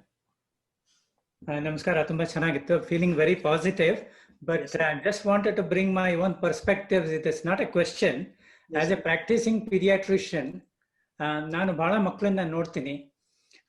ಏನೋ ಅಪ್ಬ್ರಿಂಗಿಂಗ್ ಇದೆಯಲ್ಲ ಮಕ್ಕಳದು, I thought it has got a very long lasting impression on what you ultimately become as an adult. ಈಗ ಸುಮಾರು ಈ ಜುವೆನೈಲ್ ಇದಕ್ಕೆಲ್ಲ ಏನೋ ಡೆಲಿಕ್ವೆನ್ಸಿ ಆ ಥರದ್ದೆಲ್ಲ ನೋಡಿದ್ರೆ adverse effects in the first few years of life.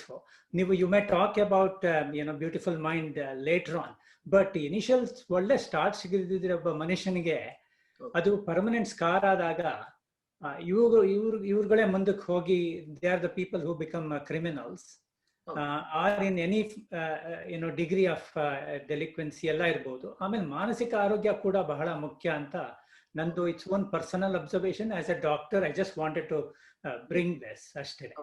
Correct sir. ಯಾಕಂದ್ರೆ ಒಂದು ಫೇಮಸ್ ಸ್ಟೇಟ್ಮೆಂಟ್ ಇದೆಯಲ್ಲ, you can't escape your childhood ಅಂತ. You can't escape your childhood. Whatever impressions are made in the childhood are carried throughout the life. ಅದಾಗತ್ತೆ. ಆದ್ರೆ ಎಷ್ಟೋ ಜನ ಪ್ರಯತ್ನ ಮಾಡಿ ಗೆದ್ದಿದ್ದಾರೆ, ಆದ್ರೆ ಬಹಳ ಕಷ್ಟಪಡ್ಬೇಕಾಗತ್ತೆ. So they have a slow start. ಉಳಿದವರಿಗೆ, ಒಳ್ಳೆ ಫ್ಯಾಮಿಲಿಯಿಂದ ಬಂದವರಿಗೆ ಅರ್ಲಿ ಸ್ಟಾರ್ಟ್ ಇದೆ. ಅವರಿಗೆ ದೇ ಹ್ಯಾವ್ ದ ಫೆಸಿಲಿಟೀಸ್. ಮನಸ್ಸು ಪಾಸಿಟಿವ್ ಆಗಿ ತಂದೆ ತಾಯಿ ಸಪೋರ್ಟ್ ಮಾಡಿ ಎನ್ಕರೇಜ್ ಮಾಡುವಂತ ಮನಸ್ಸು ಇರ್ತದೆ. ಅಥವಾ ಚೈಲ್ಡ್ಹುಡ್ ಸ್ವಲ್ಪ ಚೆನ್ನಾಗಿದ್ರೆ ಅದು is a good platform for the child to start. ಆದ್ರೆ ಏನಾಗುತ್ತೆ, ಮುಂದೆ ಬೆಳೆದಾಗ ಅದು ಹಾಗೆ ಉಳ್ಕೊಂಡ್ರೆ ಚಂದ.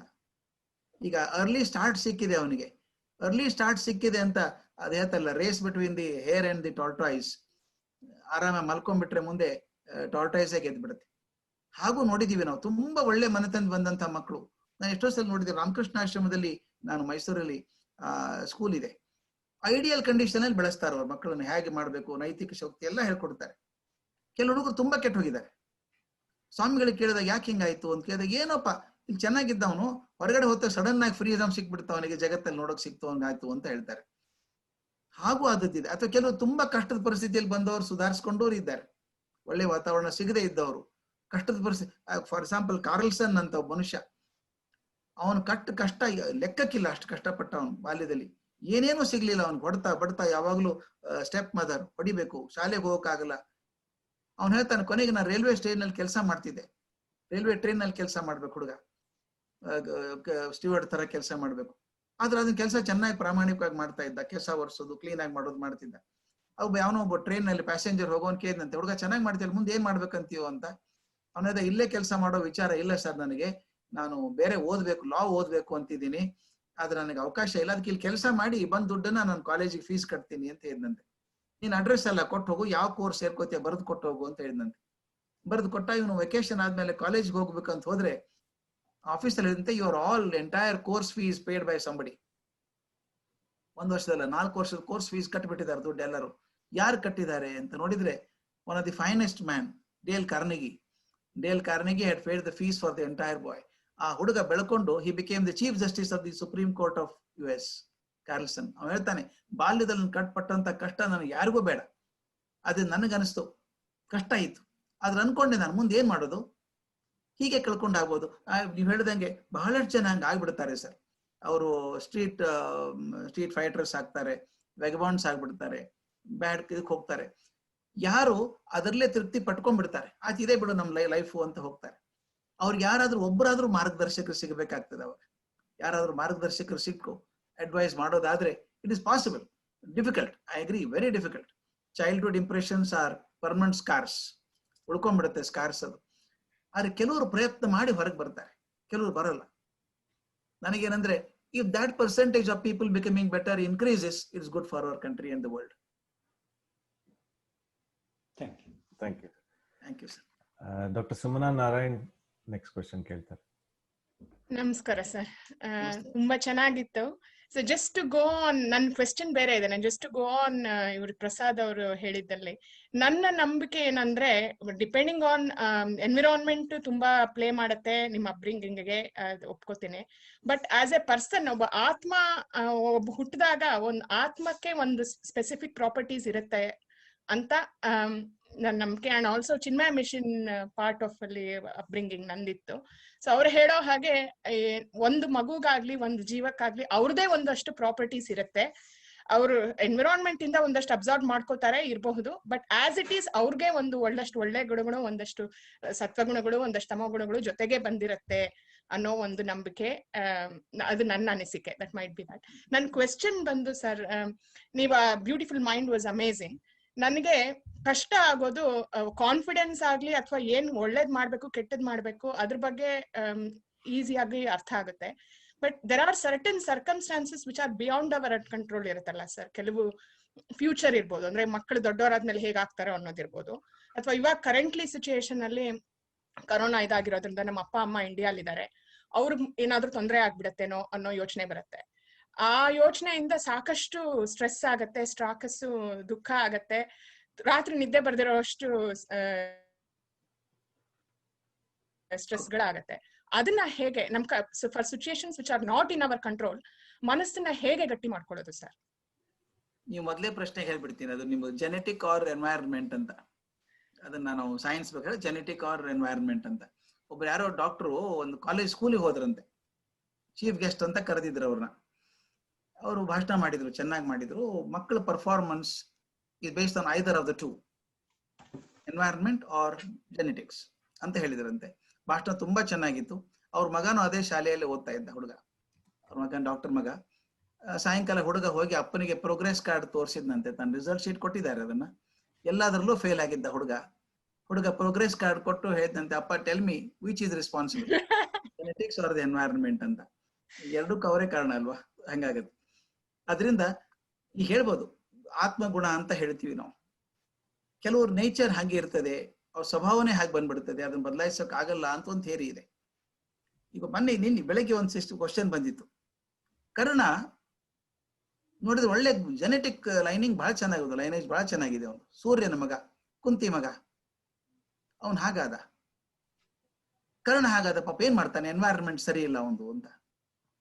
ಆದ್ರೆ ಪಾಪ ದಾಸಿ ಪುತ್ರ ಆಗ್ಬಿಟ್ಟ, ಅವನು ಸೂತ ಪುತ್ರ ಆಗ್ಬಿಟ್ಟ, ಅನ್ಯಾಯ ಆಯ್ತು ಅವನಿಗೆ ಅಂತ. ಆದ್ರೆ ಅದೇ ಪರಿಸ್ಥಿತಿ ನೋಡಿ ವಿದುರ ಇದ್ನಲ್ಲ, ವಿದುರನೋ ದಾಸಿ ಪುತ್ರನೇ, ಅವನಿಗೇನು ಪ್ರಿಫರೆನ್ಸ್ ಸಿಗ್ಲಿಲ್ಲ, ಧೃತರಾಷ್ಟ್ರನ ತಮ್ಮ ಆಗಿದ್ದ. ಆದ್ರೆ ಎಷ್ಟರ ಮಟ್ಟಿಗೆ ಅವನ ಮರ್ಯಾದೆ ಇತ್ತು ಅಂದ್ರೆ, ಅಲ್ಲಿದ್ದವನು ದುರ್ಯೋಧನ ಬರೋದು ಅಪ್ಪನ ಹತ್ರ ಕಂಪ್ಲೇಂಟ್ ಮಾಡೋದಕ್ಕೆ, ಹೀಗೆ ಪ್ಲಾನ್ ಮಾಡೋಣ, ಪಾಂಡವರು ಹೀಗೆ ಬೆಂಕಿ ಮನೆ ಅರ್ಗಿನ ಮನೆ ಕಳಿಸ್ಬೇಕು ಅಂತ ಮಾತಾಡ್ಬೇಕು. ಪ್ರತಿ ಸಲ ಬಂದಾಗ ವಿದುರ ಇರೋನಂತೆ, ಇವನ್ ಹಂಗೆ ಹೋಗ್ತಿದ್ದ ಮಾತಾಡ್ಲಾರ್ದೆ.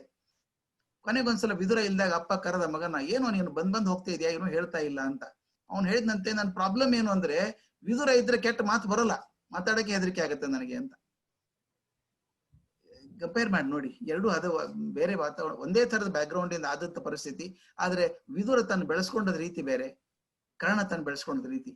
ಕರ್ಣ ತನ್ನ ಯಾವಾಗ್ಲೂ ಕೋಪದಲ್ಲೇ ಇದ್ದ, ತನಗೆ ಅನ್ಯಾಯ ಆಯ್ತು ಅನ್ಕೊಂಡೇ ಇದ್ದ ಅವನು ಯಾವಾಗ್ಲೂ. ವಿದುರ ಒಂದ್ಸಲ ತನಗೆ ಅನ್ಯಾಯ ಆಯ್ತು ಅನ್ಲೇ ಇಲ್ಲ ಅವ್ನು ಹೇಳೋದು, ನನ್ನ ಭಾಗ್ಯ ನಂದು, ಕೃಷ್ಣನ ದರ್ಶನ ಆಯ್ತಲ್ಲ, ನಮ್ಮ ಮನೆಗೆ ಬಂದಿದ್ದ ಕೃಷ್ಣ. ಒಂದು ಇಮ್ಯಾಜಿನರಿ ಡೈಲಾಗ್ ಇದೆ ಬಿಟ್ವೀನ್ ಕೃಷ್ಣ ಅಂಡ್ ಕರ್ಣ.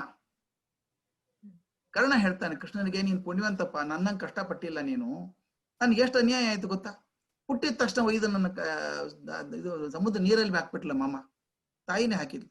ಎಲ್ಲೋ ಸೂತ್ರ ಮನೆಯಲ್ಲಿ ಬೆಳೆದೆ, ಚಕ್ರವರ್ತಿ ಆಗ್ಬೇಕಾಗಿದ್ದವ್ ನಾನು ಹಿಂಗಾಗ್ಬಿಡ್ತು ನನ್ನ ಹಣೆ ಬರ.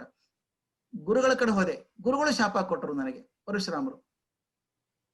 ಯಾರು ಕೊಡ್ಲಿಲ್ಲ, ಭೂಮಿ ಕೂಡ ನನಗೆ ಅನ್ಯಾಯ ಮಾಡ್ಬಿಡ್ತು, ಕುಸಿದ್ ಬಿಡ್ತಾ ಹೊತ್ತಿಗೆ, ಎಲ್ಲಾರು ಅನ್ಯಾಯ ಮಾಡಿದ್ರು ಅಂತ. ಕೃಷ್ಣ ಆಯ್ತಾನೆ, ಸುಮ್ನಿರಪ್ಪ, ನೀನ್ ಕೇಳಿದ್ದೀನಿ ಬಹಳಷ್ಟು. ನನ್ನ ಪರಿಸ್ಥಿತಿ ಏನೋ, ಹುಟ್ಟಿದ ತಕ್ಷಣ ಮಧ್ಯರಾತ್ರಿ ನಮ್ಮಪ್ಪ ಬೋರ್ಗರಿತಿರುವಂತ ಯಮುನಾ ನದಿ ದಾಟಿ ನೀನ್ ಅಟ್ಲೀಸ್ಟ್ ಸೂತ್ರ ಮನೆಯಲ್ಲಾದ್ರೂ ಬಿಟ್ಟ.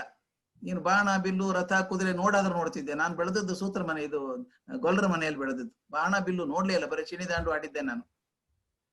ಶಾಲೆಗೂ ಹೋಗ್ಲಿಲ್ಲ ನಾನು. ನೀನು ಭೀಷ್ಮರ ಕಡೆ ಕಲ್ಕೊಂಡೆ, ಪರಶುರಾಮರ ಕಡೆ ಕಲ್ಕೊಂಡೆ, ನಾನು ಶಾಲೆಗೆ ಹೋಗ್ಲಿಲ್ಲ ಅಲ್ಲಿ ತನಕನು. ನಾನು ರಾಜ ಆಗ್ಲೇ ಇಲ್ಲ, ನೀನ್ ಅಂಗರಾಜ ಆದೆ, ಕೊನೆಗೆ ನಾನು ಅಂಗರಾಜನು ಯಾವ ರಾಜನೂ ಆಗ್ಲಿಲ್ಲ ನಾನು.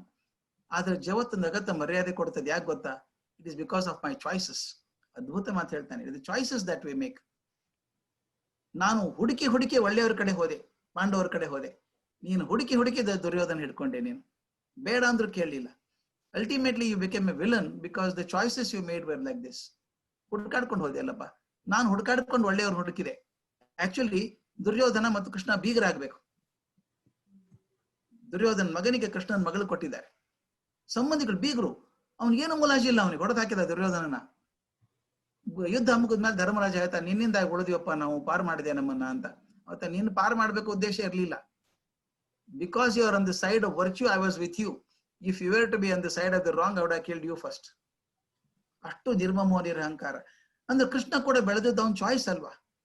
ಗೊಲ್ಲ ಹುಡುಗಿಯರ ಜೊತೆ ಡಾನ್ಸ್ ಮಾಡ್ಕೊಂಡಿದ್ದಂತ ಹುಡುಗ, ಅವನಿಗೆ ಜಗದೋದ್ಧಾರ ಆಗ್ಬೇಕು ಅಂತ ಪ್ರತಿಕ್ಷಣ ಅದು ಮಾತು ಹೇಳಿದ್ದೇನೆ ಹಿಂದಕ್ಕೊಂದು ನಾನು. ಅನುಭವ ಮತ್ತು ಅಭಿನಯ ಅಂತ ಎರಡು ಮಾತಿದ್ದಾವೆ. ಅನುಭವ ಅಂದ್ರೆ ಎಕ್ಸ್ಪೀರಿಯನ್ಸ್, ಅಭಿನಯ ಇಸ್ ಆಕ್ಟಿಂಗ್. ಒಬ್ಬ ಒಳ್ಳೆ ಆಕ್ಟ್ರೆಸ್ ಬರ್ತಾಳೆ ಸ್ಟೇಜ್ ಮೇಲೆ, ಅದ್ಭುತವಾಗಿ ಆಕ್ಟಿಂಗ್ ಮಾಡ್ತಾಳೆ, ಗಳಗಳ ಕಣ್ಣಲ್ಲಿ ನೀರು ಬರ್ತದೆ, ಮುಂದೆ ಕೂತವ್ರಲ್ಲ ಹತ್ತು ಹೋಗ್ತಾರೆ. ಆದ್ರೆ ಆಕೆ ಸೀನ್ ಮುಗಿದ ತಕ್ಷಣ ಸೈಡ್ಗೆ ಹೋಗ್ಬಿಟ್ಟು ನನ್ನ ಆಕ್ಟಿಂಗ್ ಹೇಗಿತ್ತು ಅಂತ ಕೇಳ್ತಾಳೆ. ಆಕೆಗೆ ಅದು ಆಕ್ಟಿಂಗ್ ಆಗಿತ್ತು, ಅನುಭವ ಅಭಿನಯ ಆಗಿತ್ತು. ಆಡಿಟೋರಿಯಂ ಕೂತವ್ರಿಗೆಲ್ಲ ಅದು ಅನುಭವ ಆಗಿತ್ತು. ಅನುಭವ ಮನುಷ್ಯನನ್ನು ಬದಲಾಯಿಸುತ್ತೆ, ಅಭಿನಯ ಬದಲಾಯಿಸಲ್ಲ. ಅದರಿಂದ ಎಲ್ಲಿವರೆಗೂ ಜೀವನ ಅಭಿನಯ ಆಗೇ ಇರ್ತದೋ, ನಾನು I am happy with what I am ಅನ್ಕೊಂಡೆ, I cheat my own life, I can never be great. ಇವ್ರು ಬದಲಾಯಿಸ್ಕೊಂಡು ಪ್ರತಿ ಕ್ಷಣ ಬದಲಾಯಿಸ್ಕೊತಾರೆ. ಅದಕ್ಕೆ ಹೇಳ್ತಾರೆ, ಅನುಭವ ಅಂದ್ರೆ ಬೆಂಕಿಯಲ್ಲಿ ಹೋದ ಹಾಗೆ ಅಂತ. ಒಂದು ಕಾಗದ ಬೆಂಕಿಯಲ್ಲಿ ಹಾಕಿದ್ರೆ ಬೂದಿ ಆಗುತ್ತೆ, ಮುಂದೆ ಎಂದೂ ಕಾಗದ ಆಗಲ್ಲ ಅದು. ಒಂದು ಬದನೆಕಾಯಿ ಬೆಂಕಿಗೆ ಹಾಕಿದ್ರೆ ಮತ್ತೆಂದೂ ಬದನೆಕಾಯಿ ಆಗಲ್ಲ. Once for all it changes at all times. ಹಾಗೆ ಒಳ್ಳೆ ಅನುಭವ, ಎಚ್ಚರದಿಂದ ಇರುವಂತಹ ಮನಸ್ಸಿದ್ದಂತಹ ಮನುಷ್ಯ ಅನುಭವದ ಮೂಲಕ ಹೋದಾಗ ಗೊತ್ತಿಲ್ಲದ ಹಾಗೆ ಬದಲಾವಣೆ ಆಗ್ತಾ ಹೋಗ್ತಾರೆ. ಹಾಗೆ ಬದಲಾವಣೆ ಆದ್ರೆ ಊರ್ಧ್ವಮುಖ ಯಾತ್ರೆ ಶುರು ಆಗುತ್ತೆ. ಬದಲಾವಣೆ ಆಗದೆ ಕೊಚ್ಕೊಂಡು, ಅದು ಬುದ್ಧ ಒಂದು ಮಾತು ಹೇಳ್ತಾನೆ, there are two trees, which one you want to be. ನದಿ ದಂಡೆ ಮೇಲೆ ಒಂದು ಗಿಡ ಇದೆ, ಕಟ್ಟಿ ನಿಂತ್ಕೊಂಡಿದೆ. ಇನ್ನೊಂದು ಮರದಲ್ಲಿ ನೀರಲ್ಲಿ ಬಿದ್ದು ಕೊಚ್ಕೊಂಡು ಹೋಗ್ತಾ ಇದೆ. Both are trees only, which one you want to be ಅಂತ ಶಿಷ್ಯರಿಗೆ ಕೇಳ್ತಾನೆ. The one in the river has no direction, it goes wherever water takes it. But the one on the side stands and watches what is going. You should be that tree. Choice ನಮಗೆ ಇದೆ. I can get washed away by that, or I can sit and watch. ನೀವು ಹೇಳಿದ್ರಿ tension ಆಗತ್ತೆ ಅಂತ, ಆಗತ್ತೆ, ಖಂಡಿತ ಆಗತ್ತೆ. ಎರಡೇ ಆಪ್ಷನ್ ಯಾವಾಗ. ಏನು, ಇಲ್ಲಿ ಕೂತ್ಕೊಂಡು ನೀವು ಏನ್ ಮಾಡಬಹುದು ಅದೆಲ್ಲ ಮಾಡಬಹುದು. ಇಂಗ್ಲೆಂಡ್ ಕೂತ್ಕೊಂಡು ಅಲ್ಲಿ ಕೂತ್ಕೊಂಡು ಚಿಂತೆ ಮಾಡಿದ್ರೆ ಪ್ರಾಬ್ಲಮ್ ಸಾಲ್ವ್ ಆಗಲ್ಲ. ನಿಮ್ಗೆ ಗೊತ್ತಿದೆ ಸಾಲ್ವ್ ಆಗಲ್ಲ ಅಂತ. ಆದ್ರಿಂದ you should be connected with some people are helping your parents here on a regular basis. ಸರಿ ಆಗ್ತಾ ಇದೆಯಾ, are they okay, all facilities given, ಅಷ್ಟು ಮಾಡಿದ್ರೆ ನೀವು ಸಮಾಧಾನ ಇರಬೇಕು. You are doing your best from a distance. Worry ಮಾಡಿದ್ರೆ problem solve ಆಗಲ್ಲ, ಆಗೋದಿಲ್ಲ. ಮನಸ್ಸು ಮತ್ತಿಷ್ಟು ಕಷ್ಟನೇ ಆಗುತ್ತೆ. Thank you sir. ಸರ್, ಈಗ ಎಲ್ಲರಲ್ಲಿ ವಿನಂತಿ ಏನಂತಂದ್ರೆ, ಇಂಡಿಯಾನಲ್ಲಿ ಈಗ ಆಗ್ಲೇ 8 ಗಂಟೆ ಆಗಿದೆ. So next question will be the last question. ಇವತ್ತು ಕೇಳಕ್ ಆಗದೆ ಇದ್ದವ್ರಿಗೆ ನಾಳೆ ಮತ್ತೆ ಕೇಳ್ಬೋದು. Next question is by Savita Suresh.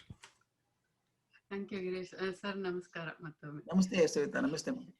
ನಂದು ಆಲ್ಮೋಸ್ಟ್ ಸಿಮಿಲರ್ ಕ್ವೆಶ್ಚನ್ ಸುಮನ ಹೇಳಿದಾಗೆ. Just 2 weeks back I face the situation. So ಅಂದ್ರೆ ಅದು ಒಂಥರ ಡಬಲ್ ಇದಾಯ್ತು. ಒಂಥರ ನಿಮ್ಗೆ ಗೊತ್ತಿರಾಗೆ, ಪ್ರತಿಯೊಬ್ಬರಿಗೂ ಗೊತ್ತಿದೆ, SPB ಸರ್ ನಿಧನ ಆಗಿದ್ದ ದಿನಾನೇ ಸೇಮ್ ಡೇ ಇವನ್ ನಮ್ ತಂದೆ ಕೂಡ ಇದಾಯ್ತು, ಪ್ರಾಬ್ಲಮ್ ಆಯ್ತು. ಸೊ ಅಲ್ಲ means he got hospitalized actually. Yeah, he's okay now. So ನನ್ಗೂ ಇದೇ ತರ ಸಿಚುವೇಶನ್ ಬಂತು ಆಕ್ಚುಲಿ. ಯಾಕಂದ್ರೆ ಇದು ಕೊರೋನಾ ಟೈಮ್ ಬೇರೆ, ಫ್ಲೈಟ್ಸ್ ಸಿಗತ್ತೋ ಇಲ್ವೋ. So I face the similar situation in fact. But ಇದು ನೀವು ಹೇಳಿದ್ ಎಷ್ಟು ಹೆಲ್ಪ್ ಆಯ್ತು ಅಂತಂದ್ರೆ, I made myself strong and also in this situation how to be strong ಅಂತ ಅಂದ್ಬಿಟ್ಟು. And even they were worried, my parents back home also. ಇವಾಗ ನನ್ನ ಕ್ವೆಶನ್ ಬಂದು ರಿಗಾರ್ಡಿಂಗ್ ಇದು ಪೋಷಕರದು. ಇವಾಗ ಒಂದು ಮಗು ಅಸ್ವಸ್ಥ ಅಂತ ಗೊತ್ತಿರುತ್ತೆ ಏನು ಪೋಷಕರಿಗೆ, ಅವ್ರ ದಿನ ಅದನ್ನೇ ನೋಡ್ಬೇಕಾಗತ್ತೆ. Even though they try to convince themselves, but still ಅವ್ರದೆಲ್ಲೋ ಕೊರತೆ ಇರುತ್ತೆ ಮನ್ಸಲ್ಲಿ. ನನ್ ಮಗು ಈ ತರನ ಏನು ಬೇರೆ ಮಕ್ಳ ತರ ಇದಾಗ್ತಾ ಇಲ್ಲ, ಬೆರಿತಾ ಇಲ್ಲ ಅಂತ ಪೋಷಕರಿಗೆ ಯಾವ ತರ ನೀವು ಹೇಳೋದಕ್ಕೆ ಇಷ್ಟಪಡ್ತೀರಾ, ಅಥವಾ ಹೇಗೆ ಸ್ಟ್ರಾಂಗ್ ಇರ್ಬೇಕು ಅಂತ ಅಂದ್ಬಿಟ್ಟು? ಅಲ್ಲ, ಹೌದು, ಬಹಳ ಕರೆಕ್ಟ್. ಅದು ನನಗೆ ಗೊತ್ತಿದೆ, ನನ್ನ ಮಗುಗೆ ಚಾಲೆಂಜಸ್ ಇದೆ ಅಂತ ಗೊತ್ತಿದೆ. ಎಲ್ಲ ಪೇರೆಂಟ್ ಹಾಗೆ ನನಗೂ I expect my child to be as good as any other child, celebrate life ಅಂತ ಅನ್ಕೋತೀವಿ. ಆದ್ರೆ ಕೆಲವೊಂದು ಸಂದರ್ಭ ಹೇಗಿದೆಯಲ್ಲ, ಎರಡು ಮಾತಿದೆ ಮಾರೊಳಗೆ. ಒಂದು, ವಿ ಶುಡ್ ಅಕ್ಸೆಪ್ಟ್ ರಿಯಾಲಿಟಿ, ಬೇರೆ ಮಾತಿಲ್ಲ, or cry about the reality. ಈಗ ನನ್ಗೆ ಗೊತ್ತಿದೆ ಈ ಪರಿಸ್ಥಿತಿ ಹೀಗಿದೆ, ಈ ಮಗುಗೆ ತೊಂದರೆ ಇದೆ, ಇದು ಹೀಗೆ ಇರ್ಬೇಕಾಗತ್ತೆ ಅಂತ ಮೆಡಿಕಲ್ ಒಪಿನಿಯನ್ ತಗೊಂಡಿದ್ದಾರೆ, ಎಲ್ಲ ಗೊತ್ತಾಗಿದೆ. ಡಾಕ್ಟರ್ ಹೇಳ್ತಾರೆ this is how it will be. You can pray God, ಎಲ್ಲ ಮಾಡಿ, ಆದ್ರೆ but you should also accept reality of life. ಬೇರೆ ಹಾದಿ ಇಲ್ಲ. ಯು ಎಕ್ಸೆಪ್ಟ್ ದ ರಿಯಾಲಿಟಿ ಅಲ್ವಾ, ಇರುತ್ತೆ. ಮೊದಲು ಸದ್ದಿವ್ಸ ಆಗತ್ತೆ. ನನಗೆ ಗೊತ್ತಿದೆ, ನನ್ನ ಹೆಂಡತಿ ಸೋದರ ಮೌಸಿ ಮಗಳು, ಮೌಸಿ ಅಂದ್ರೆ ನಮ್ಮ ಚಿಕ್ಕಮ್ಮ ದೊಡ್ಡಮ್ಮನ ಮಗಳು, ಆ ಹುಡುಗಿಗೆ ಒಂದು ಹುಡುಗಿದೆ. She carried that child in her waist, always ಕೆತ್ಕೊಂಡು ಅಡ್ಡಾಡಬೇಕು ಆ ಹುಡುಗನ up to the age of 32. Believe that? ಹುಡುಗನಿಗೆ 32 ವಯಸ್ಸಾಗುವವರೆಗೂ ಹುಡುಗ ಇದ್ದವನು, ಹೊತ್ಕೊಂಡು ಅಡ್ಡಾಡ್ತಿದ್ಲು ಪಾಪ, ಕಷ್ಟಪಟ್ಟದ್ದು. ಆದ್ರೆ ಕೇಳೋ ಏನ್ ಮಾಡೋದು, ಹಿಂಗಿದೆಯಲ್ಲ. Slowly and slowly you should accept reality of life. earlier the better. Once you accept, try for the best, try for all treatment. ಏನ್ ಹೇಳ್ತಾರೆ ಎಲ್ಲ ಟ್ರೀಟ್ಮೆಂಟ್ ಟ್ರೈ ಮಾಡೋಣ, but you should also know that this is the fact and I should accept the fact, and sooner you accept the fact, it is good for you. ಒಪ್ಕೊಳ್ಳದೆ ಹೋದ್ರೆ ಕಷ್ಟ ಇರುತ್ತೆ. There is always a battle between your emotions and reality. ಆ clash ಆಗ್ತಾನೆ ಇರುತ್ತೆ, ಆದಷ್ಟು ಮನಸ್ಸಿಗೆ ದ್ವಂದ್ವ ಇರುತ್ತೆ. Once you accept the reality ಹಿಂಗಿದೆ ಅಂತ ಹೇಳಿ, ಈ ಕೆಲವರು ನೋಡ್ತೀನಿ ನಾನು, ಟರ್ಮಿನಲಿ ಇಲ್ ಪೇಷಂಟ್ಸ್, ಕೆಲವೊಂದು ಹಾಸ್ಟೆಲ್ ಇದಾವೆ ಬೆಂಗಳೂರಲ್ಲಿ, only for terminally ill. Cancer hospital, Tata hospital ಇದೆಯಲ್ಲ, they know that they are going to die, but the people working there ಅವ್ರು ಹೆಂಗಿರ್ಬೇಕಾಗತ್ತೆ ಹೇಳಿ? They know that they are going to die. ಇದಕ್ಕೆ ಹೋದಾಗ, ಎಲ್ಲಿ ಅದು ಕೊಲ್ಹಾಪುರಕ್ಕೆ ಹೋದಾಗ ಅಲ್ಲಿ ಒಬ್ಬ ಡಾಕ್ಟರ್ ಇದ್ದಾರೆ, ಈ ಲುಕ್ಸ್ ಆಫ್ಟರ್ ಇವ್ರಿಗೆ, ನಮ್ಮ ಪಂಡರ್ಪುರಕ್ಕೆ ಹೋದಾಗ ಡಾಕ್ಟರ್ ಶಾ ಅಂತಿದ್ದಾರೆ. ನೀವು ಪಂಡರ್ಪುರಕ್ಕೆ ಹೋದ್ ನೋಡ್ಕೊಂಡ್ ಬನ್ನಿ. ಆತ ಈ ಮಕ್ಕಳಿದಾರಲ್ಲ, ರಸ್ತೆ ಪಕ್ಕ ಬಿಸಾಕಿದಂತ ಮಕ್ಕಳು, ಏಡ್ಸ್ ಬಂದಂತ ಮಕ್ಕಳಿಗೆ ಅವ್ರು ನೋಡ್ಕೋತಾರೆ. ಆ ಮಕ್ಕಳು ಜಾಸ್ತಿ ಬದುಕಲ್ಲ ಅಂತ ಗೊತ್ತಿದೆ, ಆದ್ರೆ ಹೆಂಗ್ ಮಾಡ್ತಾರೆ ಗೊತ್ತಾ ಅವರು? ಗಂಡ ಹೆಂಡತಿ ಇಬ್ರು, you can't believe it, sight to be seen. ದಿನ ಹೋಗೋದು ಬೆಳಿಗ್ಗೆ, ಆ ಮಕ್ಕಳಿಗೆ ಸ್ನಾನ ಮಾಡಿಸೋದ್ರಿಂದ he enjoys everything. Even when child dances, he will dance with them. You can't make out. ಯಾಕೆ ಮಾಡ್ತೀರಿ? ನೀವು ನಂಬಲಿಕ್ಕಿಲ್ಲ. ಅವ್ರಿಗೆ ಗಂಡ ಹೆಂಡತಿ ಮಕ್ಕಳಿಲ್ಲ. He has adopted a child what discarded on the dustbin. ಆ ಯಾರು ಪುಣ್ಯಾತ್ಮರು ಆ ಮಗುನ ಎಸೆದೋ ಬಿಸಾಕ್ ಹೋಗಿದ್ದಾರೆ, ಆ ಮಗು ತಲೆ ಬಡ್ದು ಪ್ಯಾರಲೈಸಿಸ್ ಆಗಿದೆ. ಸೆಕೆಂಡ್ ಹಾಫ್ ಎಡಗಡೆ ಹಾಫ್ ಇಲ್ಲ ಹುಡುಗನಿಗೆ. ಅವನ್ ಅಡಾಪ್ಟ್ ಮಾಡ್ಕೊಂಡ್ರು ಅವ್ರು. He is very rich man and very big hospital he runs in Pandharpur.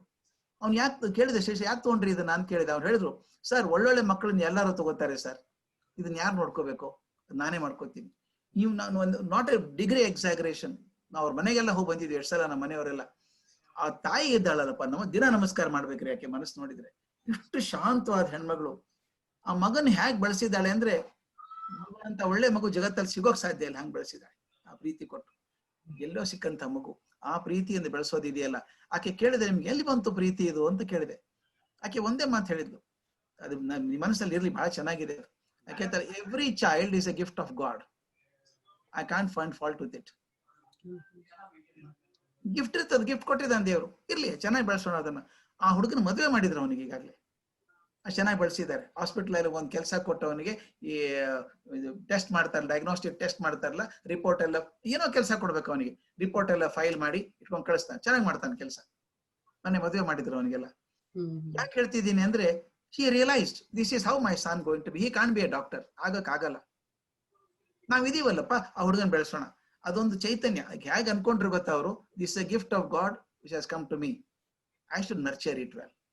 ಅದನ್ನ ಎಷ್ಟು ಪ್ರೀತಿಯಿಂದ ನೋಡ್ಕೋತೀನೋ ಅಷ್ಟು ದೇವರು ಕೊಟ್ಟಂತ ವರಕ್ಕೆ ನಾನು ಸಮಯ ನೋಡ್ಕೊಂಡೆ ಅಂತ. ಅದು ಮನಸ್ಸನ್ನು ತಯಾರು ಮಾಡ್ಕೋಬೇಕಷ್ಟೇನೆ, ಮತ್ತೊಂದೇನಿಲ್ಲ. This the reality of life. ನಮ್ಮ ಇದು ಕೂಡ ಬರ್ತದೆ, ನಮ್ಮ ಉಪನಿಷತ್ತುಗಳಲ್ಲಿ ಕೂಡ ಬರ್ತದೆ ಮಾತು, ಔಷಧಂ ಜಾಹ್ನವಿ ತೋಯಂ ವೈದ್ಯೋ ನಾರಾಯಣೋ ಹರಿ ಅಂತ. ಅಂದ್ರೆ should work both at the emotional and real life ಅಂತ. ಔಷಧಂ ಜಾಹ್ನವಿ ತೋಯಂ, ಗಂಗಾ ನದಿ ಅಂದ್ರೆ ಔಷಧಿ ಇದ್ದ ಹಾಗೆ ಅಲ್ವಾ? ಗಂಗಾ ನದಿ ಔಷಧಿ, ಅದನ್ನೇ ಕುಡ್ಸ್ಕೊಂಡು ಕೂತ್ಕೊಂಡ್ರೆ ಅವ್ರೇನ್ ಹೇಳ್ತಾ ಗೊತ್ತಾ, ಔಷಧಂ ಜಾಹ್ನವಿ ತೋಯಂ. ಹೌದಪ್ಪ, ಗಂಗಾ ನದಿ ಔಷಧಿನೇ, ಆದ್ರೆ ವೈದ್ಯನ ಕಡೆನೂ ಹೋಗು, ಇಲ್ಲೇ ಕೂತ್ಕೋಬೇಡ. ವೈದ್ಯೋ ನಾರಾಯಣೋ ಹರಿ. ನೀನು ಔಷಧಿ ಗಂಗಾ ನದಿ ನೀರು ಕುಡಿಸು, ಡಾಕ್ಟರ್ ಕಡೆನೂ ಹೋಗು. There is emotion aspect and real aspect. ಎರಡೂ ಬ್ಯಾಲೆನ್ಸ್ ಆದಾಗ ಮಾತ್ರ ಅಪ್ರೋಪ್ರಿಯೇಟ್ ಆಕ್ಷನ್ ಆಗುತ್ತೆ. ಖಂಡಿತ. ಯಾಕಂದ್ರೆ ಹಿಂದಿನ ವಾರ ವರ್ಲ್ಡ್ ಮೆಂಟಲ್ ಹೆಲ್ತ್ ಡೇ ಅಂತ ಮಾಡಿದ್ರು. ಸೊ ಅದೊಂದೇ ದಿನ ಏನಕ್ಕೆ ಮಾಡ್ಬೇಕು? Every day we should celebrate as A world mental health day. Correct ಮಾ, ಎಲ್ಲಾನು ಹಾಗೇನೆ. ಮದರ್ಸ್ ಡೇ, ಫಾದರ್ಸ್ ಡೇ, 108 ಬಂದ್ಬಿಟ್ಟಿದ್ದಾವೆ ಈಗ. ಎಲ್ಲಿವರೆಗೆ ಯಾವ್ದಾವ್ದು ಬಾಲ್ ಪೇನ್ ಡೇ ಒಂದು ಬಂದಿಲ್ಲ, ನೋಡಿಲ್ಲ ನಾನು ಅಷ್ಟೇನೆ. ಅದೇ ಆ ಡೇ ಎಲ್ಲ ಮಾಡಿದ್ದವರು, ಮಾಡಿದವ್ರು ಅಡ್ವರ್ಟೈಸ್ ಕಂಪನಿ ಅವ್ರು ಮಾಡೋದು, ಅದನ್ನ ಅಷ್ಟೇನೆ, ನಾವು ಮಾಡೋದಲ್ಲ ಅದು. ಆದ್ರೆ ಒಂದು ದಿವಸ ಆಗ್ಬಾರ್ದು ಅಂತ. Mother's day, why should it be one day? Why father's day for one day? Every day is a father's day, every day is a mother's day. ಸುಮ್ಮನೆ ಅವ್ರು ಮಾರ್ಕೆಟಿಂಗ್ ಗೋಸ್ಕರ ಮಾಡ್ಕೊಂಡಿರ್ತಾರೆ. ಅದು ನಮಗೆ ನಿತ್ಯ ಆಗ್ಬೇಕು. ನವೆಂಬರ್ 1 ಒಂದು ರಾಜ್ಯೋತ್ಸವ ದಿವಸ. ಅವತ್ತೇನ್ ಹಳದಿ ಕೆಂಪು ಹಾರಿಸಿದ್ದು ಮರುದಿವಸ ಪತ್ತೆ ಇಲ್ಲ, ಅದೇ ಅರ್ಥವೇ ಇಲ್ಲ. ಅದು Kannada should be celebrated every day, ದಿವಸ ಮಾಡ್ಬೇಕಲ್ವಾ ಅದನ್ನ. ಅದರಿಂದ ಸುಮ್ಮನೆ ಟೋಕನ್ ರಿಪ್ರೆಸೆಂಟೇಟಿವ್ ಮರಿಬೇಡ್ರಿ ಅದೊಂದು ದಿವಸ ಅಂತ ಇಟ್ಕೊಂಡಿರ್ತಾರೆ. But should do it throughout the year. Very true. Thank you sir. Thank you. Thank you Savita. Thank you Girish. Thank you sir. ಇಲ್ಲಿಗೆ ಈ ಪ್ರೋಗ್ರಾಮ್ ಎಂಡ್ ಮಾಡೋಣ. ನಂದು ಎರಡೆರಡು ಕಾಮೆಂಟ್ಸ್ ಇತ್ತು. It's not a question. ನೀವು ಹಳೆ ಲೆಕ್ಚರ್ ನಲ್ಲಿ ನೀವು ಹೇಳಿದ್ರಿ, ನೀವು ಕಾಮ್ನೆಸ್, ಮೈಂಡ್ ಕಾಮ್ನೆಸ್ ಬಗ್ಗೆ ನೀವು ಮಾತಾಡಿದಾಗ ನನಗೆ ಅದು ನೆನಪು ಬಂತು, ಅದಕ್ಕೆ ಬರೆದು ಇಟ್ಕೊಂಡಿದ್ದೆ. ನೀವು ಒಂದ್ ಕಡೆ ಹೇಳಿದ್ರಿ, to go fast means to slow down ಅಂತ. And you had also said that extraordinary people do not do extraordinary things. They do common things or ordinary things in an extraordinary way ಅಂತ ನಿಮ್ಮ lecture ಅಲ್ಲೇ ನೀವು ಹೇಳಿದ್ರಿ. So I think it was apt during the session ಅಂತ ಅನಿಸ್ತು. So thank you so much sir. ಈಗ ಇವರು ಪ್ರವೀಣ್ ತೈರಪ್ಪ ಅವರು, ಡಾಕ್ಟರ್ ಪ್ರವೀಣ್ ತೈರಪ್ಪ ಅವರು ವೋಟ್ ಆಫ್ ಥ್ಯಾಂಕ್ಸ್ ಹೇಳ್ತಾರೆ. ಅದಾದ ತಕ್ಷಣ ಈ ಪ್ರೋಗ್ರಾಮ್ ಎಂಡ್ ಮಾಡೋಣ. ನಾಳೆ ದಿನ ಮತ್ತೆ UK time 1:30ಗೆ, India time 6 o'clock. Tomorrow same time. Yes sir. Praveen Tharappa, please. ನಮಸ್ಕಾರ ಡಾಕ್ಟರ್ ಗುರುರಾಜ್ ಕರ್ಜ್ಗಿ ಸರ್ ಹಾಗೂ ಸೇರಿರೋ ಎಲ್ಲ ಕನ್ನಡ ಆಸಕ್ತರೆ. ಡಾಕ್ಟರ್ ಗುರುರಾಜ್ ಕರ್ಜ್ಗಿ ಸರ್, ನಿಮ್ಮ ವಿಚಾರಧಾರೆ ಹಾಗೂ ಅದನ್ನು ಬೋಧಿಸುವ ಪರಿಚಯ ಈ ಹಿಂದೆ ನಮಗೆಲ್ಲ ದೊರಕಿದೆ. ಇವತ್ತಿನ ಈ ಸಂವಾದದಲ್ಲಿ ಬ್ಯೂಟಿಫುಲ್ ಮೈಂಡ್ ಕಾನ್ಸೆಪ್ಟ್ ಅದರದ ವಿಶ್ಲೇಷಣೆ ನೀಡಿದಿರಿ. ನಿಮ್ಮ ವಿಚಾರಗಳು ಹಲವಾರು ವಿಷಯಗಳ ಸತ್ವವನ್ನು ಒಳಗೊಂಡಿತ್ತು. ಪಾಸಿಟಿವ್ ಸೈಕಾಲಜಿ, ಫಿಲಾಸಫಿ, ಸ್ಪಿರಿಚುವಾಲಿಟಿ ಮತ್ತಿತರ ಹಲವು ಶಾಸ್ತ್ರಗಳ ಸಾರಾಂಶವನ್ನು ಒಳಗೊಂಡಿತ್ತು. ನಿಮ್ ಮಾತು ಕೇಳ್ತಾ ನನಗೆ 2 ವಿಚಾರ ಬಂತು. ಒಂದು Victor Frankl man's search for meaning, Nazi camp ಅಲ್ಲಿ ಅದು ಪಕ್ವ ಅಂತ ಅನಿಸ್ತು. ಇನ್ನೊಂದು Marshall Rosenberg non violent communication, ಅದನ್ನು ಪಕ್ವ ಅನಿಸ್ತು. ಅದರಲ್ಲಿ ನಾನ್ ವೈಲೆಂಟ್ ಕಮ್ಯುನಿಕೇಶನ್ ಅಲ್ಲಿ ಒಂದು ಜೀವದ ಬೆಲೆ, way to communicate, connection is the essence of human fulfilment ಅನ್ನೋ ಒಂದು ಕಾನ್ಸೆಪ್ಟ್ ಅನ್ನ ಅದ್ರಲ್ಲಿ ಬರುತ್ತೆ. ಎನಿವೆ ನಿಮ್ದು ವಾಸ್ ಕ್ವೈಟ್ ಇನ್ಸ್ಪೈರಿಂಗ್. ಕನ್ನಡ ಬಳಗದ ಆಹ್ವಾನಕ್ಕೆ ಸ್ಪಂದಿಸಿ ಮತ್ತು ನಿಮ್ಮ ಸಮಯ ಹಾಗೂ ಜ್ಞಾನವನ್ನು ನಮ್ಮೊಡನೆ ಹಂಚಿಕೊಂಡಿದ್ದಕ್ಕಾಗಿ ಸಮಸ್ತ ಯುಕೆ ಕನ್ನಡ ಬಳಗದ ಪರವಾಗಿ ತುಂಬು ಹೃದಯದ ಕೃತಜ್ಞತೆಗಳನ್ನು ಅರ್ಪಿಸುತ್ತೇನೆ. ಹಾಗೆ ಈ ಕಾರ್ಯಕ್ರಮವನ್ನು ತೆರೆಗೆ ತರಲು ಎಲ್ಲ ವ್ಯವಸ್ಥೆಗಳನ್ನು ಮುಂದಾಣಿಕತೆ ಎತ್ತಿದ ಡಾಕ್ಟರ್ ಗಿರೀಶ್ ಹಾಗೂ ಸುಮನಾ ಗಿರೀಶ್ ದಂಪತಿಗಳಿಗೆ ನನ್ನ ಹೃತ್ಪೂರ್ವಕದ ವಂದನೆಗಳನ್ನು ಅರ್ಪಿಸುತ್ತೇನೆ. ಹಾಗೆ ಕಾರ್ಯಕ್ರಮಕ್ಕೆ IT ಬೆಂಬಲ ನೀಡಿದ ನೀಲ್ ತಲಗೇರಿ ಕನ್ನಡ ಬಳಗದ ಬೆನ್ನೆಲುಬೆ ಆಗಿರುವ ಡಾಕ್ಟರ್ ಸ್ನೇಹ ಕುಲಕರ್ಣಿ ಹಾಗೂ ಎಕ್ಸಿಕ್ಯೂಟಿವ್ ಕಮಿಟಿ ಎಲ್ಲಾ ಸದಸ್ಯರುಗಳಿಗೂ ಕೂಡ ನನ್ನ ಹೃತ್ಪೂರ್ವಕವಾದ ವಂದನೆಗಳನ್ನು ಅರ್ಪಿಸುತ್ತೇನೆ. ಇನ್ನು ಕೂಡಿರುವ ಎಲ್ಲಾ ಸದಸ್ಯರಿಗೂ ನಿಮ್ಮ ಬೆಂಬಲ ಹಾಗೂ ಪ್ರೋತ್ಸಾಹಕ್ಕಾಗಿ ತುಂಬು ಹೃದಯದ ಕೃತಜ್ಞತೆಗಳನ್ನು ಅರ್ಪಿಸುತ್ತೇನೆ. ನಾಳಿನ ಸಂವಾದಕ್ಕಾಗಿ ಕಾತುರದಿಂದ ಕಾಯುತ್ತಿರುತ್ತೇವೆ. Doctor Karjagi sir. Thank you, sir. Thank you so much. Thank you. Shubharatri. Shubharatri. Thank you, sir.